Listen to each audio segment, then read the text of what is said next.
Last time on the Don and Mike Show. And now from Seinfeld, John O'Hurley. We're going to give John the sex quiz. Have you ever enjoyed hot interracial sex? Yeah. Oh, Cabana boy. I'm to flip me. The Don and Mike Show. Don Geronimo and Mike O'Mara Show. Don Geronimo and Mike O'Mara Show. Hi. Welcome to our show. Mr. Son of a Beach. Hello, everybody. You got the Don and Mike Show. Coming to you live, 4 hours every weekday, from the studios of WJFK, Washington, D.C., broadcasting nationwide and coast to coast. You can call Don and Mike anytime for free at 877-365-3636. But turn your radio down. Know who what you do call. Don't call to play the name game. No calls to rape women. Don't ask when they're coming to your town. And don't call telling jokes. The Don and Mike Show. I'm glad you enjoyed them, sir, but no, I'm afraid they are not real radio personalities. You can get it. Move to your left. Move to your right. The Don and Mike Show. The best thing you're gonna find. The Don and Mike Show. On your radio. What? Get into it. The Don and Mike Show.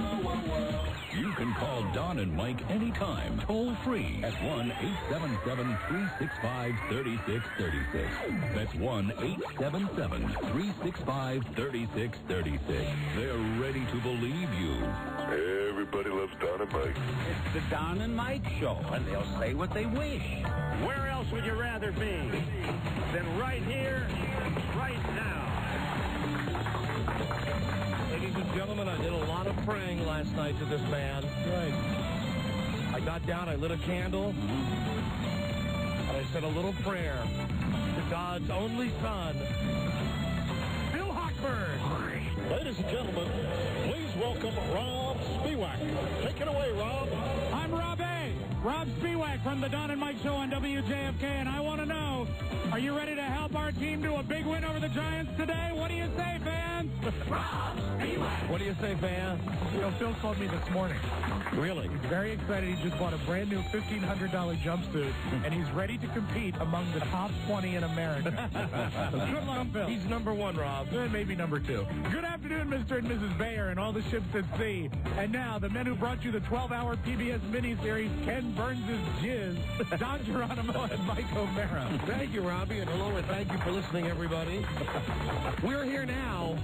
Yes, we are. In control now, gentlemen. Oh, we'll let you know how that goes. Right, exactly. Don and Mike Show on a brand new episode, still courtesy, brought to you via the auspices of Westwood One. Yeah.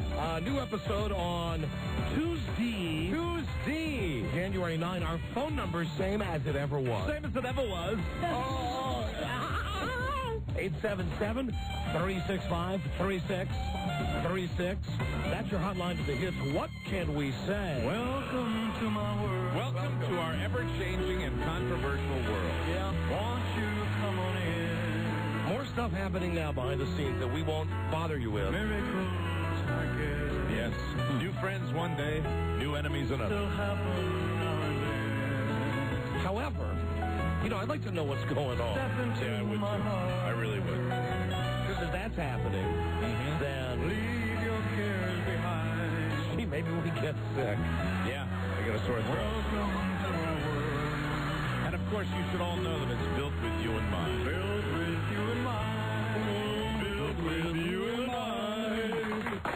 I won't trouble you with it now, but there's behind-the-scenes problems brewing, even though we're not on the station in New York anymore.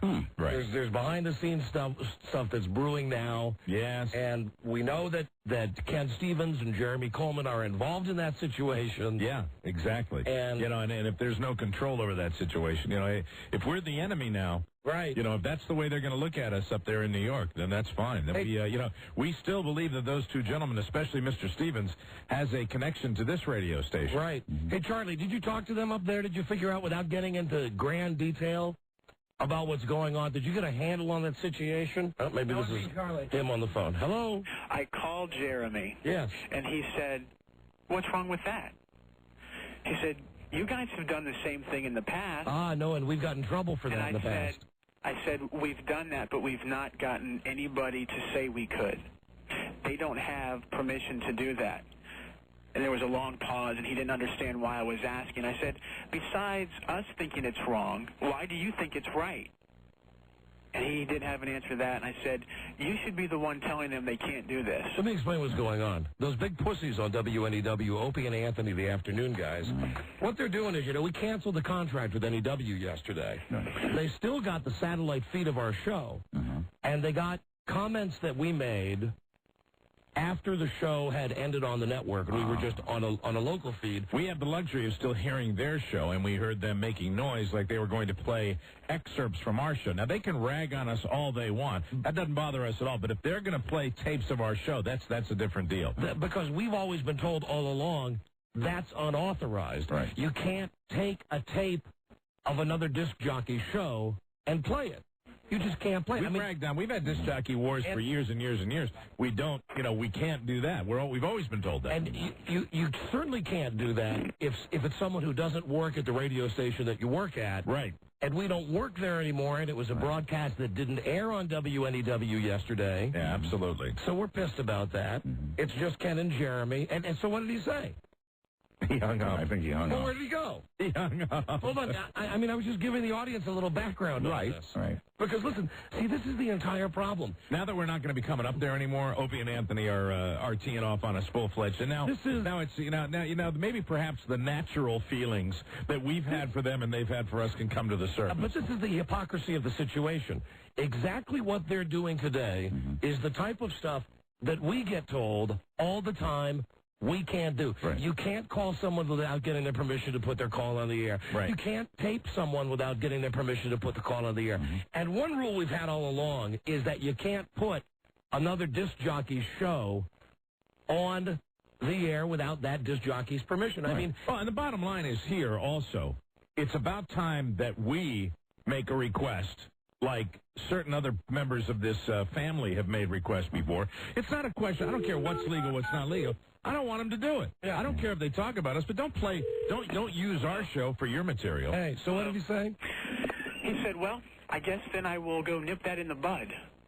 And I tried to find out from him why he didn't think it was a problem. And furthermore, where do you think... we got an enemy there. Where do you think Opie and Anthony got the copy of the tape of yesterday's show? I would think Jeremy had to give it to him. But if they weren't going to run it, why were they recording it? Just to F us. Yeah, absolutely. Well, they're not recording it today. Well, you better call Jeremy back and tell him that both me and Mike are getting real sick. Okay. I will. I'm feeling a little gaseous, too. There you go. All right. That's nothing new. Thank you. All right, bye. It's about time to discover where we fit on the pecking order. Hey, we got to find out how much value we have here. Really, this is BS. If nothing else, they deserve a little loyalty towards us, meaning infinity, meaning that, okay, we had a falling out about what went on WNEW. We think they're wrong. They think we're wrong. But the fact of the matter is, they're up there in large part due to the success of this show.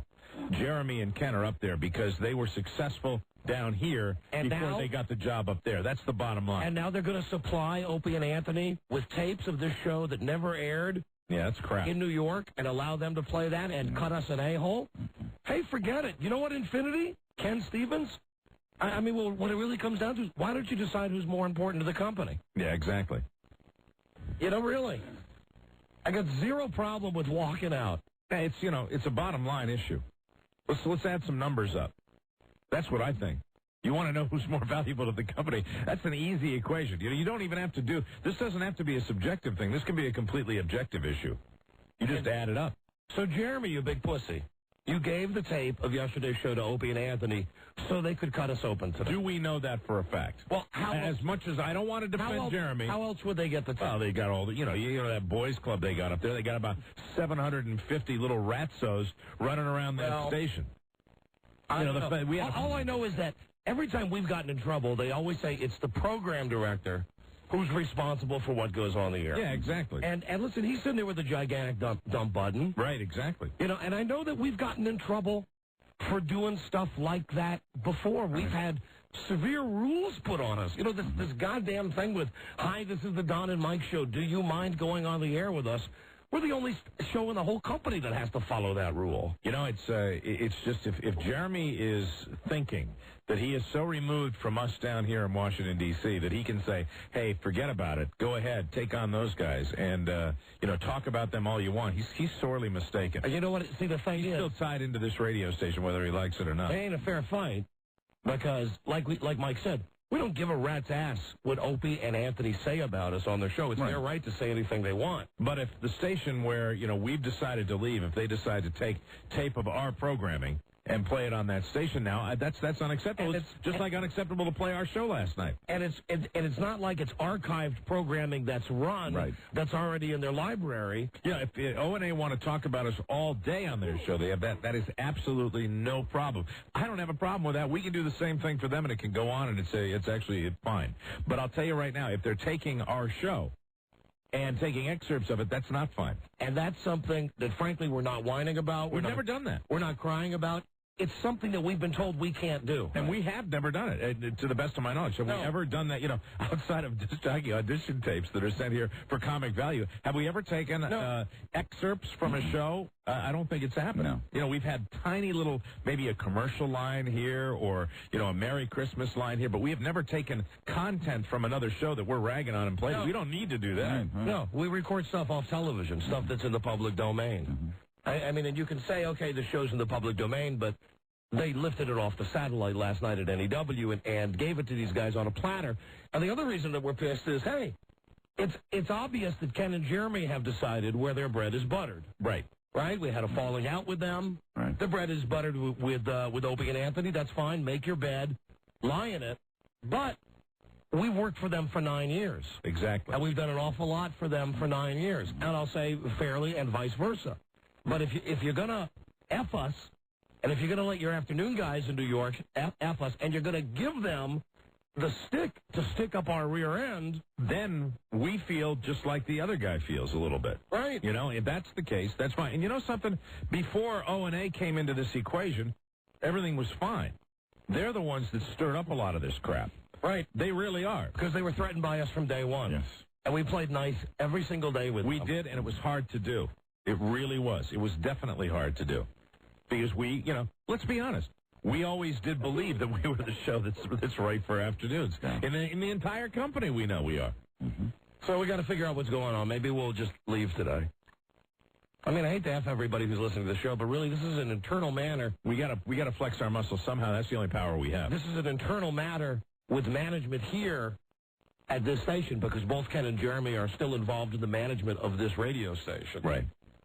If it was any other station in the company... You tried to call Ken today, too. Yeah, and he wouldn't take my call. Yeah. Yet I know that G. Gordon Liddy got through to him. Yeah, G. Gordon Liddy talked to him today. And I called Jeremy, and all I received was his voicemail. Right. Every time. Mm-hmm. So, I mean, once again, the proactive management, where they're simply, it's one thing to be off that station. We made that decision. They honored that last night. Then it's quite another to take that station, which, there's still a connection between these two radio stations, and to use our material to, without our permission, to slam us. That's I don't know about that.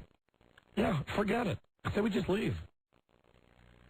I'm very serious. I'm pissed about that. I think we should find out exactly what's going on, and if this thing is being, quote, nipped in the bud, and if it's not, Well, even if it's not nipped in the bud, I mean, what are we going to do, sit back again and take it again? Right. We're always the guys in this company that sit back and say, okay, all right, so you've done something else to us. Okay, that's okay. We're good guys. That's our whole friggin' problem with this company. Mm-hmm. Is that every time they do something like this, we always say, okay. Right. And we're the guys that do the job for them. Yeah. Sucks. Sucks on ice. Might be time really to talk to one guy. The Big E? The big guy. Yeah. Just to have you and I to have a meeting with him or have some kind of, if he can give us 10 minutes of his time just to explain our situation and explain that, we've adhered to certain things and we've done what we thought was right for a long period of time, and it just doesn't seem to be getting recognized. I mean, I certainly know that when we've been in situations where there have been internal fights in the company, we've been asked to back off certain situations. And when it comes from a certain individual, we always back off. Yeah, we always do. And look where it's gotten us. Because, and that's not because we're afraid of the boss. That's because we do have a sense of loyalty to where the opportunities have come from us. Yeah, sure. And, for us, I should say. That's why we do that. And, we do have a sense of that loyalty. And, it should be returned. I mean, we bitch and moan and complain about our bosses and complain about Jeremy and Ken and stuff like that. And we don't want to be on WNEW because we just don't think we can win. We don't. It's not a vindictive move. It's a move that just means we don't think we have a chance to win. We're not being given an opportunity, so why stay? You know what is vindictive, though, is the next day to get the, your afternoon show that's there, and obviously, give them the material that they don't have the right to air. Right. I mean, that's the whole friggin' thing with all of the rules that they cram down our throat constantly. Exactly. I think we need to take a break. I think so, too. I really think we need to take a break. And we might be back and we might not be back. We'll find out what's going on. If you hear us come back, you'll know that something might have gotten resolved. If you don't hear us, you'll know that things aren't resolved. We're not very happy right now. But please just understand that we appreciate the fact that you guys listen to the show. We are committed to here in Washington, D.C. and the rest of the network. We are committed to this, but certain times statements have to be made. At some point, the people who are up at top of this company, they've just got to play fair with us. Absolutely. We have to have a voice. We have to be acknowledged. Right. And we do think that we have brought an awful lot to the table for an awful long time. They just ain't respecting us at all. Right. It's like everything we've done for the last 9 years means nothing because they've got the flavor of the month up there. Yeah, because they're up there in New York, all of a sudden, we're another program. And we're not just another program. We never have been. Not with those two guys. Right. Not with Ken Stevens and not with Jeremy Coleman. Right. Okay? They know better. They know better. So anyway, we're going to take a break, and we'll figure out what's going on, and maybe we'll be back. And again, I'm real sorry to trouble you all with this again today. I promise you this. If we don't come back, we won't be coming back until we either get this straightened out with our lawyer or we find a new radio station. Yeah, exactly. It's real simple. You can only F with us for so long. We felt underappreciated around here for a long time, and we don't bitch about it. It's come to a head. It's come to a head with two individuals. Ken and Jeremy, you want to take sides on this? You want to be pissed at us? Be pissed at us. Be a man. Pick up the phone and call and say, hey, I'm pissed at you. But don't do something backwards like this, something that we have gotten in trouble for before. Yeah, take your attitude and shove it. Right. Take your attitude and shove it. We think we've done an awful lot for this company. So that's it. We just want a little respect from Ken and Jeremy. Issue of respect. That's all. It's just, everybody should play by the same rules. Right. That's all we're asking. So, Jeremy, why don't you handle one? Because I understand you have so many things on your plate right now. Here's another thing for you to handle. We're out. Oh, no, don't. Ignore that. Rob loaded the touchstones. Please ignore that. Yeah, because you need somebody here to handle the touchdowns. Get a best of ready. Got it. We're out. This is the Don and Mike Show. Look how loud I have to yell! This all seems a little elaborate for Sloppy Joe's. I know what the other 11 forks are for, but what do you do with this one? Why, Marge, I believe you're supposed to scratch your ass with it. Homer, watch your lap. Oh, that's a lifesaver. God damn it. The Don and Mike Show. We got a couple of stories here. I don't know which one's going to pan out, okay, from our wacky story file. This one really caught my eye because this is a story I can relate to. Let me just preface this by telling you that in 1981, I won a competition at Disneyland where I was the Southern California Miss Pac-Man champion. Miss Pac-Man champion. I've seen this man work on a Pac-Man machine, and it's truly uncanny. You don't forget that skill. No, I have all of my patterns and stuff, and you can still Yeah. you have a machine at home. I've got the real arcade machine at home, the Miss Pac-Man. So at the time, this was 1981, Frida and I had just gotten married. She thought I was the biggest idiot in the world because I made her come to Disneyland, where it was me. I was the only adult playing against, like, 500 kids, all of us playing Ms. Pac-Man, and I played for 7 hours. Knocking them out. Knocking kid after kid after kid out of the competition. And I actually got a wonderful trophy. And for the longest time, I really thought that was a real accomplishment, right? Because I'm a douche like that. But I thought it was great to be the Ms. Pac-Man champion. Well, listen to this. 45-year-old Roy Schultz set the world record for missile command 15 years ago. And he's been trying to get the world to notice him ever since. That is sad. A video game champ who set a world record in 1985 says he's tired of being ignored. He claims the reason he's not famous is because the media is more interested in Monica Lewinsky than a guy who's got the highest score ever on Missile Command. It gets sadder the more you read. He has actually sent out a press release that he wants people to call it. Is Missile Command the one where at the end it would say the end? Yes. The world would blow up? It had the trackball that you rolled back and forth where there were like nuclear bombs coming down. Very difficult video game, and a great video game. I mean, a video game that I think still holds up. Absolutely. It does. Real tough. Real easy to get through the first 3 or 4 levels to save your cities. Easy for some of you that are skilled at that. I would always, like, go out in the first round. It was difficult for me to do that. I think the best I ever did on Ms. Pac-Man, the best ever, was maybe a score of about 600,000, and I've definitely gotten past the 8th screen. How much time just would it take to get to that? Maybe 2.5 hours. Really? Maybe solid 3 hours. You ever get, like, a blister? No. 4776. Oh, what, he's not there? Oh, for Christ's sake. Leave your message after the tone. He's out trying to get noticed. Yeah, hey, listen, this is the Pac-Man champion, the Ms. Pac-Man champion from Disney World, 1981. Perhaps you've heard of me. Hey. And you are a dick. All I want to say to you, you dick. Okay, let's move on to the next story. Hi. Okay, this is the Pong champion. You want to call a very, very lucky woman? Yes, I do. We have the phone number for Ike Turner's 13th wife. Oh, my God. Wow. See if he straightened himself out. No, he hasn't. Oh, really? Ike Turner's 13th wife has a few things in common with his 11th wife. His 11th wife, of course, was Tina. That was his 11th? Yes. Yeah. You mean that long ago he was on wife number? Wow, I didn't know that. Both Tina and Jeanette sing. And they have both dumped him. And no, Ralph, he was never married to Kathleen Turner. Oh, I thought he was. Let me see. She filed for divorce in May. She is the 13th woman to divorce Ike Turner. When I was with Ike, it was difficult to babysit her. Hi, Rosie. No, that's Kathleen Turner. I see. That's right. This is Jeanette Turner. Jeanette Turner. Jeanette Turner. We're sorry. Your call cannot be completed. All right. Hold on. Let me try it again. 760. She should easily be able to get a special on TNT, I would think. Turner Network Television. Coming up. Do you think Ike and Ted are related? Hey, Dad. Definitely. I'm getting divorced again. Tonight, what's love got to do with it? Followed by Body Heat. Hello? Yes, hello. Is this Jeanette? Yes, it is. Hi, Jeanette. This is the Don and Mike Show. Do you mind going on the air with us?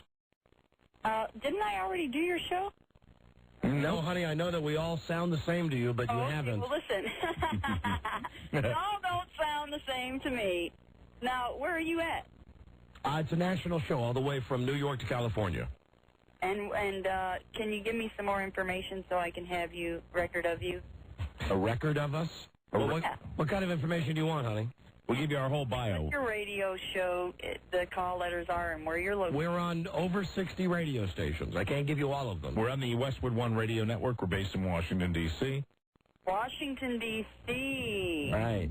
Okay. Right. I got a buddy, when my bass player is there with this play, a theatrical play called Ain't Nothing But the Blues. Honey, you were Ike Turner's 13th wife? Are we on the air right now? Yeah, well, yes. That would be why they made me read that call to you where it said hi. I thought maybe you would call me first and try to set it up before you... No, that slows us down. We like to move we don't do that. No, at a rapid pace on this show. We're on the air right now. Okay, that's fine with me. So you were Ike's 13th. Yes. Why would you, after the previous 12 had failed, why would you be the 13th to marry Ike Turner? Why would Tina be 11th? Was he charming? He was charming and lovable, and I fell in love with him. Well, I'll say this about Tina, that at least when Tina married him, when Tina was the 11th to marry him, there had been nobody who had written a book and had a movie made. I mean, it's not like wife number 5 had a movie made about what an a-hole Ike is. Well, by the time they got to you at number 13, had you already seen the movie, What's Love Got to Do with It? Yes, I saw the movie, but 11 is 11, not 2, not 1, not 3, but 11. Now, you knew that he had this track record going into the marriage. What were your thoughts about that when you decided to marry him? I just wanted to trust in my heart and trust in Ike, and I was, trusting, and... You thought he was reformed? Yes, because I've been with him since he's cleaned up his act, and I thought that he was going to be true to me, and apparently he was not. So. How long were you married to Ike? Legally, I was married to him for 5 years this year, and we were together for 12. Can you tell us all what it is that you loved most about Ike Turner? Well, he was just very charming and lovable, and likes to have fun. He doesn't act his age. I don't think he'll ever grow up. What's he, about 80 now? 68. 68. What do you dislike most about Ike Turner? His temper. Oh, yeah. Oh, that's easy. Gotcha. That's an easy one. Can I ask how old you are, Jeanette? 37. 37, Jesus. Wow. So there's quite an age difference. Did you have a healthy sex life with Ike? No. Really? Your fault or his fault? I think we'll leave that alone. You gonna leave the sex life alone? Yeah. Was he, as Tina Turner said, was he abusive in the relationship? Probably not as much with me as he was with her, but yes, he was. He hit you? Yeah. Was he soft in the pants? What does that mean? Well, I mean, 68. Was he soft in the pants? Oh, well, I'm not going to touch on that either. Mm-hmm. What about, I'm reading here that you want to pose for Playboy. Is that true? That's true. I do want to do that. I also want to write a book, and I am recording. I just auditioned for this theatrical play, the one I just told you about, Ain't Nothing But the Blues. See, why you dissing Tina? They're there in Washington, D.C., as a matter of fact. You should be able to see their show there. Why were you dissing Tina? Because it sounds to me like you want to be just like Tina. Oh, my goodness. Never, ever am I going to diss her. How did you get that? Well, when I asked you what it was like to marry, number 13, and you said, well, you should ask number 11. Well, I felt like you were dissing me, making me feel like I'm stupid or something, and I'm not, and I don't feel that she is either. I have all the respect in the world for her. Okay, when you said that, it sounded kind of like, that maybe she was speaking out of turn. Do you buy everything that she said about him and written in her book and the movie and the whole night? Or do you believe all that's legit? I believe most of it is, yes, I do. Are you cute? I've been told that I'm a nice-looking woman. Will you describe yourself to us, please? Who's the celebrity you can go on mp3.com if you have the internet there, and there's a picture of me. And mp3.com? mp3.com, and type in Jeanette Turner. All right, Buzz, we got our news guys going there right now to find a picture of her. Who's the celebrity you think you most resemble? Who's the celebrity that I resemble? Yeah, we ask all of our listeners that, and since we haven't seen a picture of you, it's a way that we have of... You know who I resemble more than anybody? Who, honey? Nicole Simpson. Really? I know that sounds crazy, but everybody I meet, you look just like Nicole Simpson. So you're hope I don't end up like that. Yeah, except your head is still attached to your body. Yeah, and you're blonde? You're blonde and beautiful? Yes. So you're the White Devil. No. It's the hot interracial romance. Oh, that's right, Ebony and Ivory. Ebony and Ivory. Yes. But unfortunately, it didn't work out that well. No. At any time when you were married to Ike, did you consider legally changing your name to Mrs. Lucky? No. Buzz, did you find the picture of Jeanette? This woman is absolutely gorgeous. Did she really describe her, Buzz? Beautiful. Well, shoulder-length blonde hair, right? Yeah. And in this picture, she's wearing a silver vest that's open with nothing underneath. And Can you see everything? Silver pants. Well, no. It's a publicity photo. Okay, I gotcha. And Leave it to the imagination. right. Until you get into Playboy, are you? Right. Is that going well? Do you expect to be in Playboy? Are they? Are you far along in the negotiation? Well, no, negotiations have just started. Oh, okay. Ah, gotcha. Would you sleep with Hugh Hefner to get in Playboy? No. Would you consider marrying Larry King? No. Would you ever, if Playboy didn't work out, would you consider some of the lesser publications? Well, in my case, I don't think lesser. Penthouse, Club, Swank, We, Club. You said Club? Oh. I think I said Club. If I can't do Playboy, I won't do anything. Oh, boy, Hugh Hefner, he's got the corner on that mark. If you get in Playboy, Jeanette, the 13th, Mrs. Ike Turner, will you show everything? Will I do what? Will you show everything? I won't have a choice then, will I? Right. Do you know what I mean when I say show everything? I don't know. Maybe I don't. Will you get into the position like you were going to the GYN? No, I don't think so. You won't. You won't do. Doesn't matter because Playboy, they don't make him do that anyway. Right. That would be more like Penthouse. Yeah, or Hustler. Or Hustler. Yeah. We didn't mention Hustler. Playboy is classy, and that's why I wanted to do it with Playboy. If I don't do it with Playboy, I won't do it with. That's the same thing Darva Conger said too. If Penthouse offered you a spread, however they said the only way you can get in the spread is if they can photograph you nude urinating, would you do it? No. Because isn't that the big thing now in that's Penthouse? what they do. They actually do that in Penthouse magazine now. It's their new thing. God. It's I know. true. Pick up a copy sometime. They really do that in there. Turns guys on. Yeah, it's you know, we. Oh my God. They do. I swear to God. True. I believe you. I believe you. Do you pay Ike alimony, or does Ike pay you alimony? Neither. You didn't get any kind of monetary settlement after the marriage? Well, it's not over with yet. Oh, you're in the middle of it? Yes. Oh, We're okay. both trying to get our court date together. Does he have a lot of money still? He's comfortable. Comfortable. He's not related to Ted, is he? No. Ted Turner. And what is Ike short for? Izir. Izir? How do you get Ike out of Izir? Well, it's a nickname for Izir. All right. Well, listen, Jeanette, thank you for your time. We just thought it would be interesting to talk to the 13th Mrs. Ike Turner. We're going to run over to the website and take a look at your picture. We can't see it from where we are, but our news guy Buzz says you're a hottie. Very pretty. Oh, thank you. Would you mind if I close this interview with a joke? As long as it's not going to hurt my feelings. Okay, what do you get when you cross Ike Turner with Ted Turner? I don't know. The guy who colorizes his wife black and blue. Oh, my God. Bada bing. Always end the interview with a joke. Okay. Okay. Guys, take care, okay? Let a smile be your handshake. Yeah, be happy, make somebody else, Jeanette. Okay, thank you. That's all the time we have. I'm so glad we had this time together. The current time is 1:30. Until next time, make your time a special time. Bye. Bye-bye. Bye.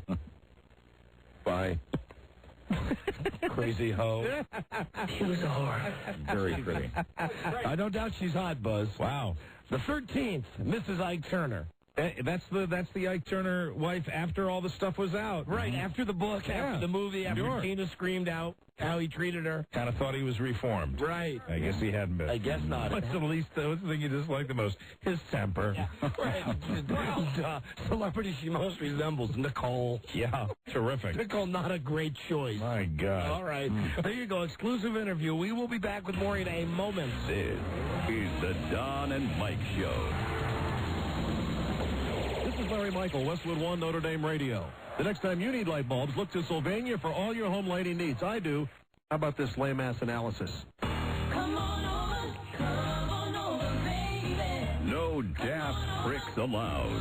The Don and Mike Show. We had a great anniversary night last night. Good. Frida and I, surprise, went to the Palm Restaurant. Mm-hmm. Hey. Where we didn't eat for free. We actually paid for it. They're very nice, the people over at the Tyson's Corner Palm. Had the pleasure of having the same waiter who served Dennis Murphy who told me what a pleasure it was to serve Dennis his meal. Did he cut his meat? He did not cut his meat. He did say that Dennis is totally off base when Dennis said the girl he was with looks like Connie Chung. He said the girl's not even close to being Asian. Oh, really? But the girl had round eyes. What is Dennis? I don't know. God, I don't know. The great communicator. So Frida and I, we were in the middle of having this great 19th anniversary dinner last night, and the cell phone rings, and it's Amy. You know, my grown-up daughter, Amy, who is over 20 years old now.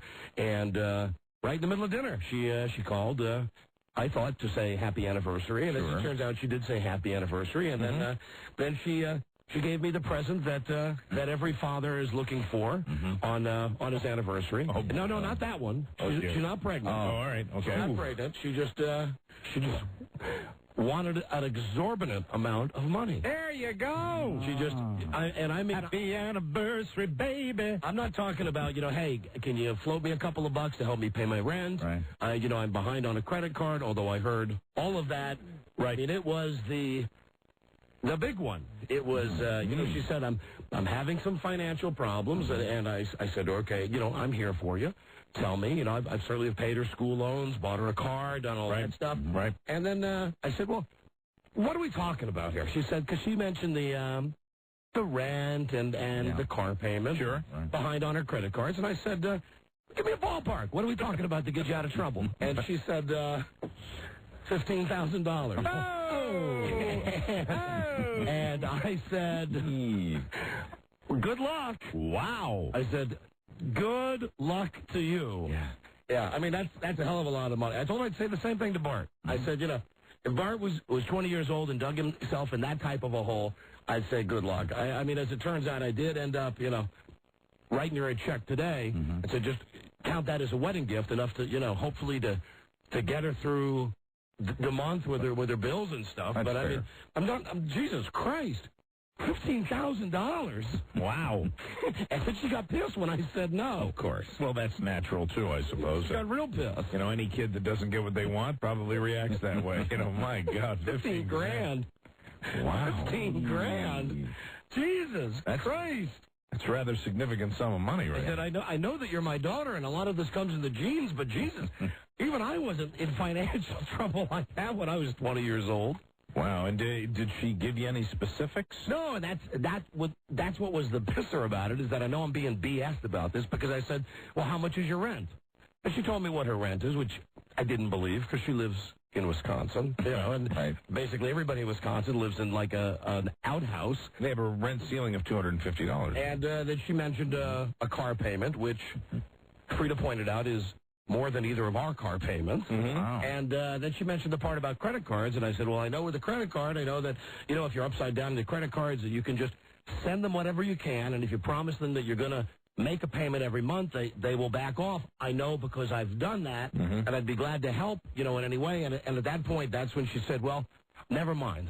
I never should have called you anyway. Oh, I never should have asked you for the money anyway. Laying the old guilt trip on you. Right, so that's how that was the big anniversary dinner. Oh, that's too bad. Right in the middle of dinner. And I hang up the phone and Frida said, well, what did she want? Did she want to say happy anniversary? I said, yes. She said happy anniversary, and she wants $15,000. Oh, my. Ooh. Well, that kind of put a crimp in the old anniversary din-din. It did for a couple of seconds, and then... Did you buy maybe some gift certificates from the restaurant? And then once Frida got pissed at me, I snapped right out of it. Ah, very good. I was moping a little bit, and then she said, well, if you're going to be like this, F you. You're ruining our anniversary. Oh, dear. And I had to snap out of it. She's got a right, I guess, to say that. Yeah. That's your previous life.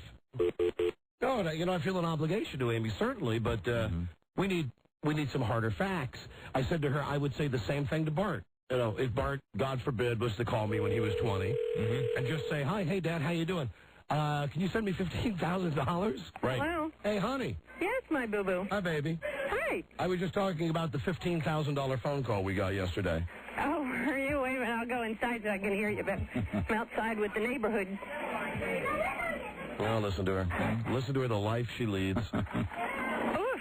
Sounds like quite a festival going on. Yeah, right. We get rid of our kid, but we have Frida. 3 other kids in the street here. Frida, this is Mike. I thought you were going to talk about all this Republican nonsense at your anniversary dinner last night.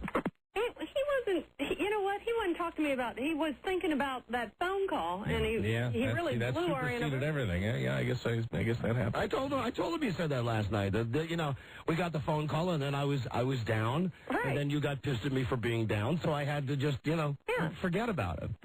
Forget about it. Yeah, and you do such a good job of covering your feelings.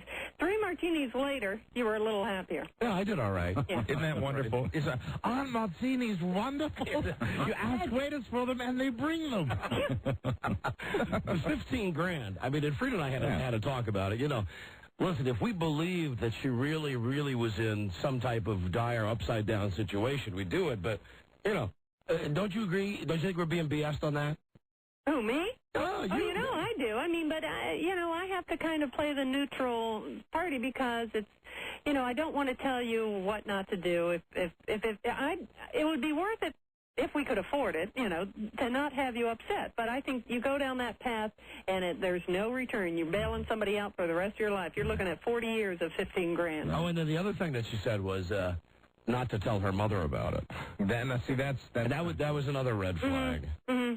Yeah, but even different if the mother called you and said, there was a situation. Don't tell Dawn about that. Dawn, who works at the sewage treatment plant. And when she outlined what her payments were, and her car payment is like twice as much as mine, it's hard to believe. Yeah, it didn't make sense. Yeah. Well, other than that, we had a grand time, didn't we?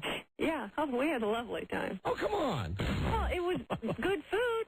Oh, come on. I'll say that you mean you didn't have a good time last night? No, you weren't your most charming. I'm sorry. Didn't I pull out of that tailspin? Not really. You got a little bleary-eyed. I don't know if that's, if I can really credit you with that or the martini. Oh, boy, see, if she's not going to give you the credit and she's going to give the martinis the credit, you're doomed. Yeah. Well, I thought I did a wonderful job of pulling out. I mean, that's a major monkey wrench. Mm-hmm. You might be referring to a... No, that's a... No. You know what I mean. No, he didn't do that job. Yeah, pulling out. Oh, no. Oh, I never pull out. Never. No, he wasn't even close. When martinis are had, I've pretty much got a vacation for that evening. Oh, no, come on. We had anniversary sex. We just had anniversary sex in the daytime. In the morning. In the morning. God, you wait till, a suitable hour. Yesterday morning we had sex. And, if you want to be picky about it, who was Mr. Your Needs Come Before Mine? I believe it was me. No, you were... And once again, I get the hair pull thing, and I don't know why that is. Because you don't need to please me like that. See? Just not necessary. We're in the same boat on that one. Yeah. I know what you're talking about. It's just not... He doesn't need to please you like that either. No, you know what I'm talking about. It's just, I think, sometimes some women like to be pleased other ways, I guess. She comes out of the tub, she's all clean. I think, well, we're past that. It's our anniversary. What better way to show her that, I'm here for you? I start down that path, and right away I get the hair pull. How long were you down there before you got the hair pull? Oh, never made it. To the belly button. Made it. Yeah. I only got to the belly button. No, he was en route, and I detoured. We're simpatico on that one. I only got to the belly button, and then I got the most ridiculous explanation that she had just put Neosporin down there. Oh my! Because I guess she had just done some grooming down there. I like. Okay, all right. You mean you'd done a little waxing or something? No. I didn't want razor burn. Okay. Yeah. All right. I'm sure you all had to know that. I'm glad you explained it. If you'd left it at Neosporin, we would have been a little concerned. And even then, there's no infection. But you know what, Boo? When I told you that, I don't know if you noticed, but I was a little embarrassed just when you and me were alone together, and I told you. So thanks for sharing that. No, listen, I only mention that because, you're busting my balls because we didn't do it last night, because I'd had 3 drinks, and because Amy asked me for $15,000, and excuse me that put a slight crimp in my plans for the evening. Oh, I'm sure. You weren't going to have those martinis before that phone call. That's why I had to take a separate car so I could be your designated driver. Well, didn't we decide that in advance, though? Right. Well, I would say that if there wasn't that gigantic weight over us last night, that we certainly could have fulfilled our obligations, but those obligations had been fulfilled earlier in the day. You never, when you have martinis, never. And hold on, and not only did I get the hair pulling, But, give me a break on the amount of time for the actual event. Right? Am I faulting your performance yesterday morning? No. I'm telling you, You were more than adequate. I was not the 30-second man. I was not the 1-minute man. I was not the 5-minute man. Mm-hmm. I mean, there was lots and lots and lots of time. You have a guilty conscience. I didn't say anything bad about that performance. All right, my sweet pea. Okay. Love you. All right, I love you. Love you. Bye, Sugar Bear. Did you send her the check today? Yes, I did. Okay. Hey, Frida, before you go, not to belabor it, he's signing up with the Republican Party in a few minutes. You know what? Our relationship gets on thinner and thinner ice as we go. Oh, you don't give a crap about that. I do. That's one of the things I respect about you, and that we are simpatico on, and that we do have a little bond in our political beliefs. I'm holding out hope that maybe he'll just put a big screw job on them when they get here. No, I can't do it. Listen, this guy Lieberman is bad news, man. Sugar Bear, I've never wanted to be married to someone who's right-wing. I've seen it happen. I'm going to be the most liberal of the right-wingers. Yeah, and it's not good enough. It's really going to... Well, listen. Way to go, Frida. That's why I brought it up. I was hoping, because I know nothing I can say will change your mind. Yeah, nothing Buzz will say. But this is a woman that if there's anybody that can change your mind, this woman right here can do it. I'm only one man. I'm only one vote. I understand. But all those of us who care about you... we're just talking about how well we get along. I mean... Honey, how often do we discuss politics? We discuss politics when we vote. Or we discuss politics, we say this guy's a dick or that guy's a dick. Because we have a mutual understanding about certain things. And I think we will continue to have the same mutual understanding about most events. I just don't want a guy being vice president whose number one job is to censor radio. And I will tell you, I don't think that's his number one job. I think that's one element of a bunch of elements. And not to mention the fact that, sniff my anal vapors, Tipper Gore. Right. She's a big one on censorship, too. I don't know whether it's censorship per se, but I'll tell you, it's that one element on both those people that I don't care for. But the big picture, I'm willing to overlook that one element. Sugar Bear, you have to look about all the other qualities combined. Right. Who has most of the qualities that you like? And there are a lot more censorship people on the other side of the aisle. The more you guys try to talk me out of it, you know who I am. I know. The more you talk me out of it, the more I'm going to dig my heels in it. But you wouldn't respect me if I didn't try to talk you out of it. But I'm doing it. Yeah, but I'm just saying that adds, when you're skating on thin ice with me, that happens, more than we want to say. Sure. And one of the things in the plus category of you, I do this little pros and cons, and always in the pros. Well, honey, then you know what? Then call your lawyer because the guy's here. I'm going to sign up right now. All right, then that puts a little X in the con category. All right, that's fine. The scales might tip. I'll live with that. I'm sad to note that you will love me or not love me based on my political party of choice. No, you know what? If you start taking walks with me, then that'll put a little check mark in the pro category. Yeah. But right now, you're. Come on, we do sit-ups together. That's not exactly fun. All right, I'll find some way to balance this out with you. Yeah, you better. So your GOP agenda they just put in front of you? Anniversary present. That was another one in the con category. All right, honey. All right, goodbye, sweetie. Love you. Goodbye. Thanks for trying, Frida. Yeah.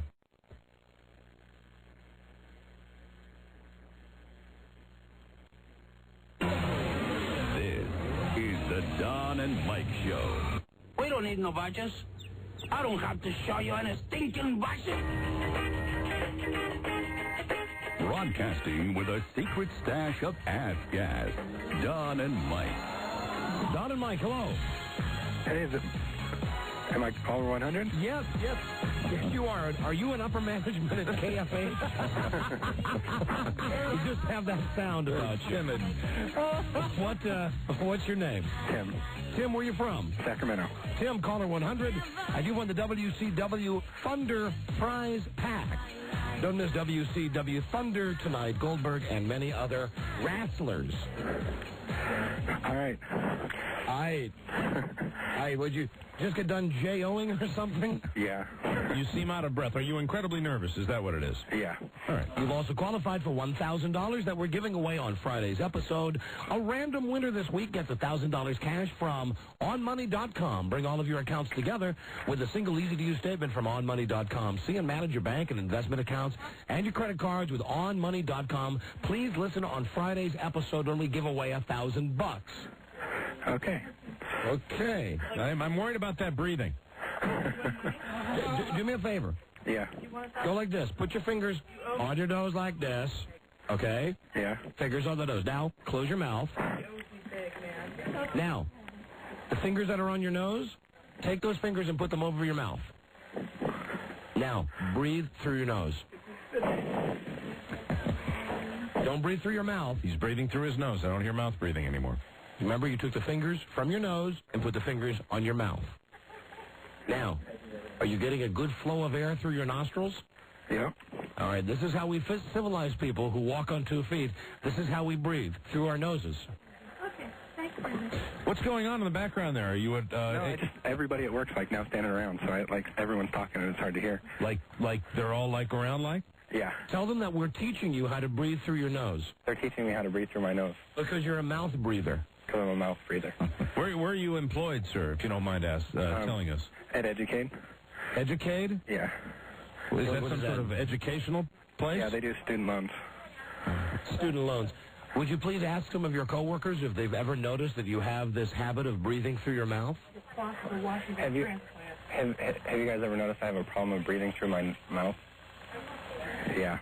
Do you have to be a good student to work at Educade? No, not at all. Obviously not. Of course not. Obviously not. I just think of the guy that's getting his PhD that, needs the loan and he's got to talk to this guy. It's kind of an interesting situation.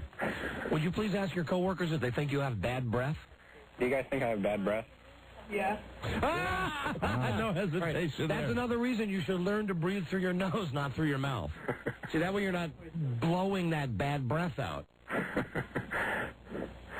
See, I just heard you doing it again, though. You're breathing through your mouth. Mm-hmm. You'll actually be less stale if you bring some of that air in through your nose.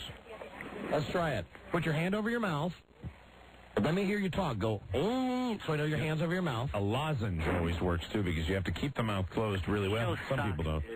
What was that? Pardon me? Oh, that was one of my coworkers. And what did he say? He said you suck. What's his name?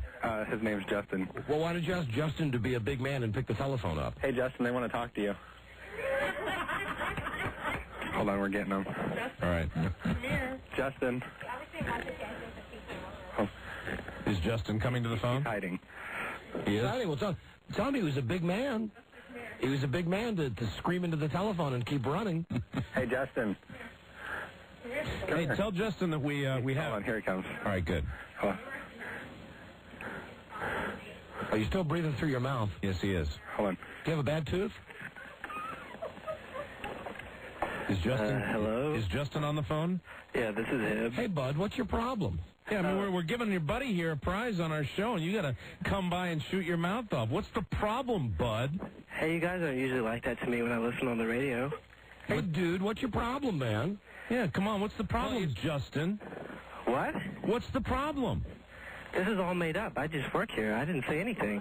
Well, he said that the guy that said somebody came by and leaned in and said the we show sucks. I said this? Somebody did. I listen to you guys every day. I had my headphones on. Oh, so it's not you? No. All right, we'll put the guy with the bad breath and the mouth breather back on the phone. We'll find out who it is. All right, there you go. Thanks. Thank you, Justin. I don't believe him, but let's find out. Is this the guy with the bad breath? Yeah. Well, now, Justin says that he didn't walk by and say the show sucks. Oh. Was he lying? Yeah. We're going to have to talk to him about that. No, why don't you talk about it with him right now, right in front of us. Bring him over, and if you... this is the way that I found to best deal with conflict. Mm-hmm. One-on-one. Right. This is something I learned from the great Alan Line-One. Absolutely. Mano y mano. That is the way to deal with problems. Absolutely. Right. Bring Justin back to your cubicle, look him in the eye, and tell him that you know he said that. Come here, Justin. I better be getting the best housewarming present, man. Someone was talking about a housewarming present. What do you want me to say? Did he say that our show sucks? Yeah. Well, then confront him with that. Ask him why he said that. Why did you say that? That's why you listen to it. Now, what did the lady say? I hear the lady. There's a lady there. Put her on the phone. Hold on. I'm not getting on the radio. Yes. Hello? Talk to a lady. Come on, you. Chrissy, you listen to him. Come here. You know. Take the headphones off. Hello? What do you think the collective IQ is at this particular business Do you establishment? think the IQ is higher than the temperature right now?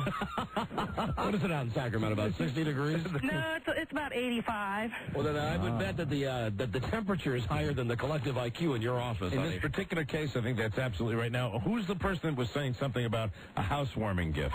Oh, that was me. That was you. Now, and then someone was saying something about the show. Who said our show sucks? Well, that's Justin. All right, well, then Justin lied to us. So did Justin get on the phone with us and just lie through his teeth? Well, you know... Come on. He has a chronic lying problem. He's a pathological liar. Yeah. What is we need to work on that with them. So how can you work in the office with all these losers? You're surrounded by a guy They who are lies. not losers. They are the best team that I have. The best team that you have, that is, I can't even begin to tell you how pathetic that is. You know what? This team rocks, man. They work their butts off, and I just have to say they are stellar. You sound like you're the boss. Are you the boss? I am. Oh, all right. Okay, all right. We're not gonna get a real verdict from you on these people. Sure. You know, I'm a Washington transplant. Because eventually it's a reflection of you. How'd you get fired when you were in Washington? I didn't get fired. I got transferred. Oh, transferred. Oh, yeah. Transferred, fired. There's such a Transferred, fired. There's Yeah, such that's a right. small space between those two. So, Justin, he's not trouble? No, Justin's great. He does a great job. And the guy that won our contest, have you noticed that he breathes through his mouth a lot? You know, he really does have a breathing problem. Yes, he does. He's like a sexual offender or something. See, she can say that because she's the boss. Right. But Justin, I guess Justin's got a pathological lying problem. Yeah. I think we're going to have to get Justin on the phone and come clean. Yeah, you're going to have to... Why don't you be the boss and get Justin to apologize to us, Well, please? you know, in the first place, I had Justin come over and pick up the phone. Okay. Because he wouldn't do it. All right, well, so get him now over here. I need to have him come over and apologize? Yes, because he did say the show sucks, and that's not very nice when we're giving... Clearly, I think he should be groveling and on his knees for this. Yes, I agree. Oh, honey, if that's your fantasy for Justin, that's fine. We just want an apology. You're the boss. You can order him to come over to the phone. Okay, do you want me to do this now? Mm-hmm. Absolutely. Come here, Justin. Come to mommy. I like the boss. I do like the boss. Yes. All right, hold on for a second. She's obviously very insecure, though, because she's surrounded herself with morons so that she is the brightest bulb on the tree. Yes, hello? All right, Justin, you lied to us. That was not nice. I still have no clue what you're talking about. You're lying, No, Justin. seriously, I listen on Cage. You're lying. Justin, both your boss and the guy with the bad breath told us that you said it. Now, Justin, you have Justin. We heard it. You see, we heard it, and then two of your coworkers said that it was you. Back the tape up. And we're going to play the tape for you now, Justin. You're getting Rob A to back it up? Yes, because we want to compare voices here. Now, hold on a second, Justin. Stop your lying. We can stop this now if you'll just apologize. Sam, sorry I said it. I was trying to be funny, but it wasn't funny. Yeah, I'm trying to work here, and this guy comes over here. He's like, I want $1,000, blah, blah, blah. I'm like, just leave me alone. I want to work. That's a lie, too, Justin. Huh? Nobody won $1,000. And nobody went over to you and said, I want $1,000. We heard the guy called us up. We took the call live on the air. He didn't say anything to anybody. You walked by. He put his hand over the phone. He's like, hey, everybody, Don and Mike, or something like that. Yes, but Justin, no one came over to you. Justin, you're digging a deeper hole. Hold on, you little creep. I'm getting the tape right now. We will go all day with this, Justin. Hey, that's fine. I'm just at work. That's good. I don't have to do anything anyway. That's fine. That's good. We're the apology, you rat. We're better than you, Justin. I understand that, and frankly, I enjoy that. They will always beat you. We will always win. Quitter. Robbie, you got that? See, I'm insecure like your boss also. I've surrounded myself with morons also, so I feel better about myself. Hey, that's really nice. Okay, Justin. I think having Justin on the phone now, we'll be able to at least do a nice voice comparison, too. We certainly know high technology in there. You're going to run it through No, Justin, database? it's just a lot of people don't sound like, a human mosquito like you, so it should be pretty easy. Rob, any day now. What? You don't know where it is. You don't know where it is. Just replay it back past where I said the guy is qualified for $1,000. Just cue it up to there. He couldn't even do this the other day. When you were talking to your friend. Are you going to yell at Rob now? You have no place to yell at Rob. You stop that, Justin. You're on trial here, and the accused does not have the right to throw accusations at other people. Do you understand that, Justin? Hold on, you creep. Hold on a second. You're in our courtroom. Okay, here we go. Hands over your mouth. A lozenge always works, too, because you have to keep the mouth closed. This is a replay. Some people don't. What was that? Pardon me? Hold on, back it up. That was it right there, Rob. Very nicely done. You suck, so I know your hands over your mouth. A lozenge always works, too, because you have to keep the mouth closed really well. Some people don't. What was that? That was Justin. Rewind it, because he says the show sucks. Listen. Let me hear you talk. Go, so I know your hands over your mouth. A lozenge always works, too, because you have to keep the mouth closed really well. Some people don't. What was that? Pardon me? The show sucks, dude. Words from Justin. Justin. His voice. Hey, Justin. Yeah, I'm here. Yeah, Justin, that was you. I couldn't hear. I'm listening right to the phone, and that didn't sound like me. That sounded like the same guy you took the call from. Well, Justin, that's very easy. Is there anyone that would sound like that in your office? Yeah, there's a couple guys here. I mean, because I listen, Justin. Okay, you listen I don't to the take show. my headphones off from 1 to 4. You listen to the show. I appreciate the fact you listen to the show. You know, I might be inclined to give you a prize if you would just meet us halfway and just tell us you said it and just apologize. What kind of prize are we looking at here? You know, Justin, that's where you are going to have to count on our goodwill. You have to take a leap of faith. But I'll tell you something, Justin, we have a variety of quality prizes. Considering how mad you are, I don't think I'll be getting a prize, so... Well, yeah, I guarantee you'll get a prize.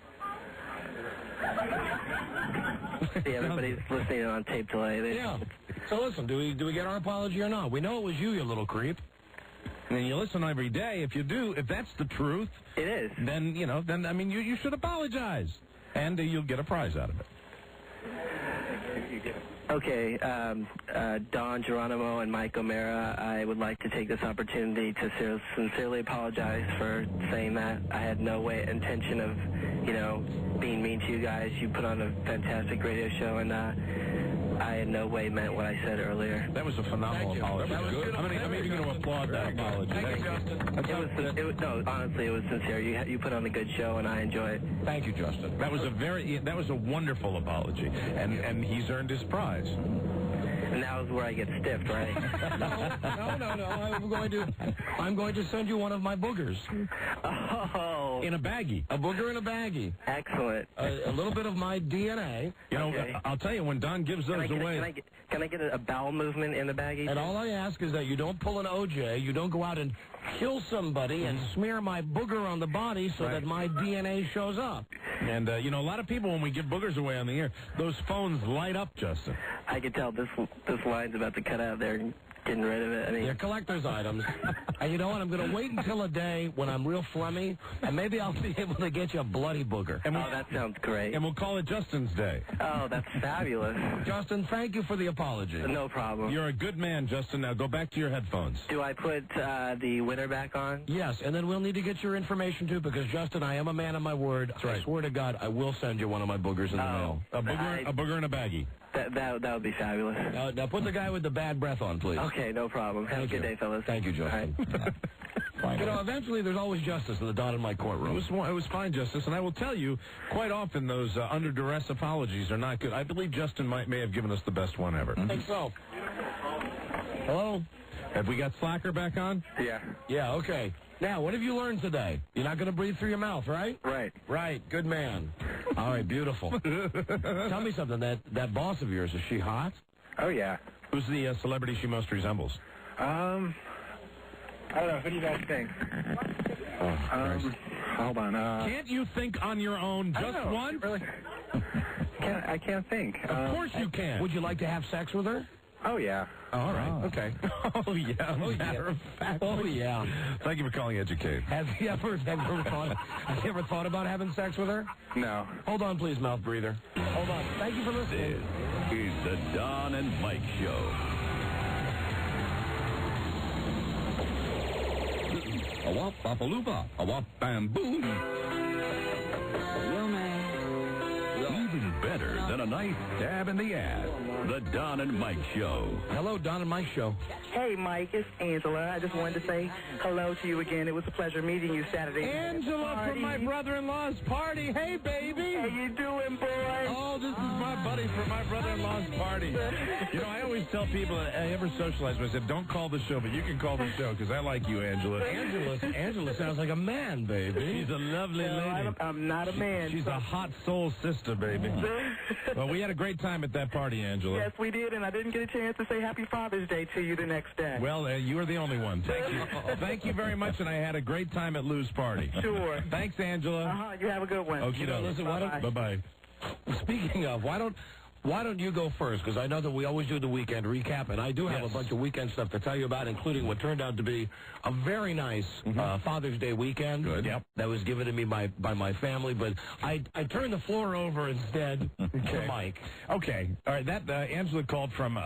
She was at a party that my brother-in-law had for a bunch of teachers that he worked with, and and she's a security guard that worked in the school. I think they did the night school program at one of the high schools and it's a very tough deal, tough job. And they were celebrating a good season. There were lots of teachers there. I didn't know anybody, Angela included, and we had a fantastic time because I just hit it off with all these people. And Angela, we were all cutting rugs and dancing and everything. It was a fantastic party. That was the middle of the weekend, Don. That was Saturday night.